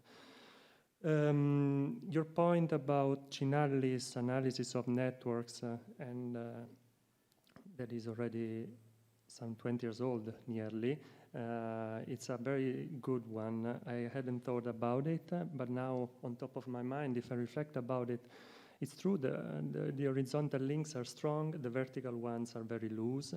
And I think this might have to do with the fact that we interviewed actors that have no or very little political representation in local government. So what I wonder about is why they stick to the rules of the game represented, if that game betrays them quite systematically, why they're not more open to different ways of conceiving of democracy. But yeah, so there is a space to delve deep into those aspects. Thank you. About the disconnection, so I think the activists are generally supportive of participatory and deliberative ideas, less so of democratic innovations. So XR, Extinction Rebellion, is a case of movements advocating deliberative democracy, but I think it's the only one. So we keep on presenting them as yeah, but it's not like deliberative democracy. It's participation, deliberation. A lot of movements are in favor of that kind of ways of understanding democracy. It's just democratic innovations that it's more difficult, I think, to find advocates of. I hope other movements like Extinction Rebellion will grow in the future, but for now there is probably less attention to those kind of requests, but it might develop in the future. But I think the disconnection has to do with, might have to do with lack of trust in institutions, ultimately. I regret that it's not something original, but it could be that. And that explains why there is availability to deliberate and less eagerness to do so with institutions. So but it has to do with the fact that there is no representation for this part of society in political institutions very often. And this has to do, this is tied to the anti-democratic camp. They do have a lot of representation in liberal democracy these days. So they were not under our radar. We did not study that. It's a pity because they're very influential, and it's one of the limits probably of our research, but we focused on other actors. But more than giving you a straightforward answer, which I'm not really capable of, I'll tell you that in general, from a deliberative and participatory democracy point of view, I think there is not just empirical research, but no theorization of these actors. Systematic theoretical analysis of these anti-democratic actors, it's scarce. Only recently I saw some publications on neo-authoritarians by Simon Chambers, and on far-right groups, their meaning from a deliberate democratic point of view, and on populism even. So I think we are lagging behind, and just, if you wish, a provocative answer, the closest we get to that kind of actors is when we talk to people that are telling us stories about mainstream media. So what was highlighted in one of the comments earlier on, the way information is systematically distorted in ways that are detrimental to democracy, it's staggering. It was staggering during the pandemic. It might be likewise during other emergencies. So a lot of the problem lies, as we know, in communication, but not just in the publics, really. It's the system as well, to put it with Habermas in a way. Okay, I had to say Habermas.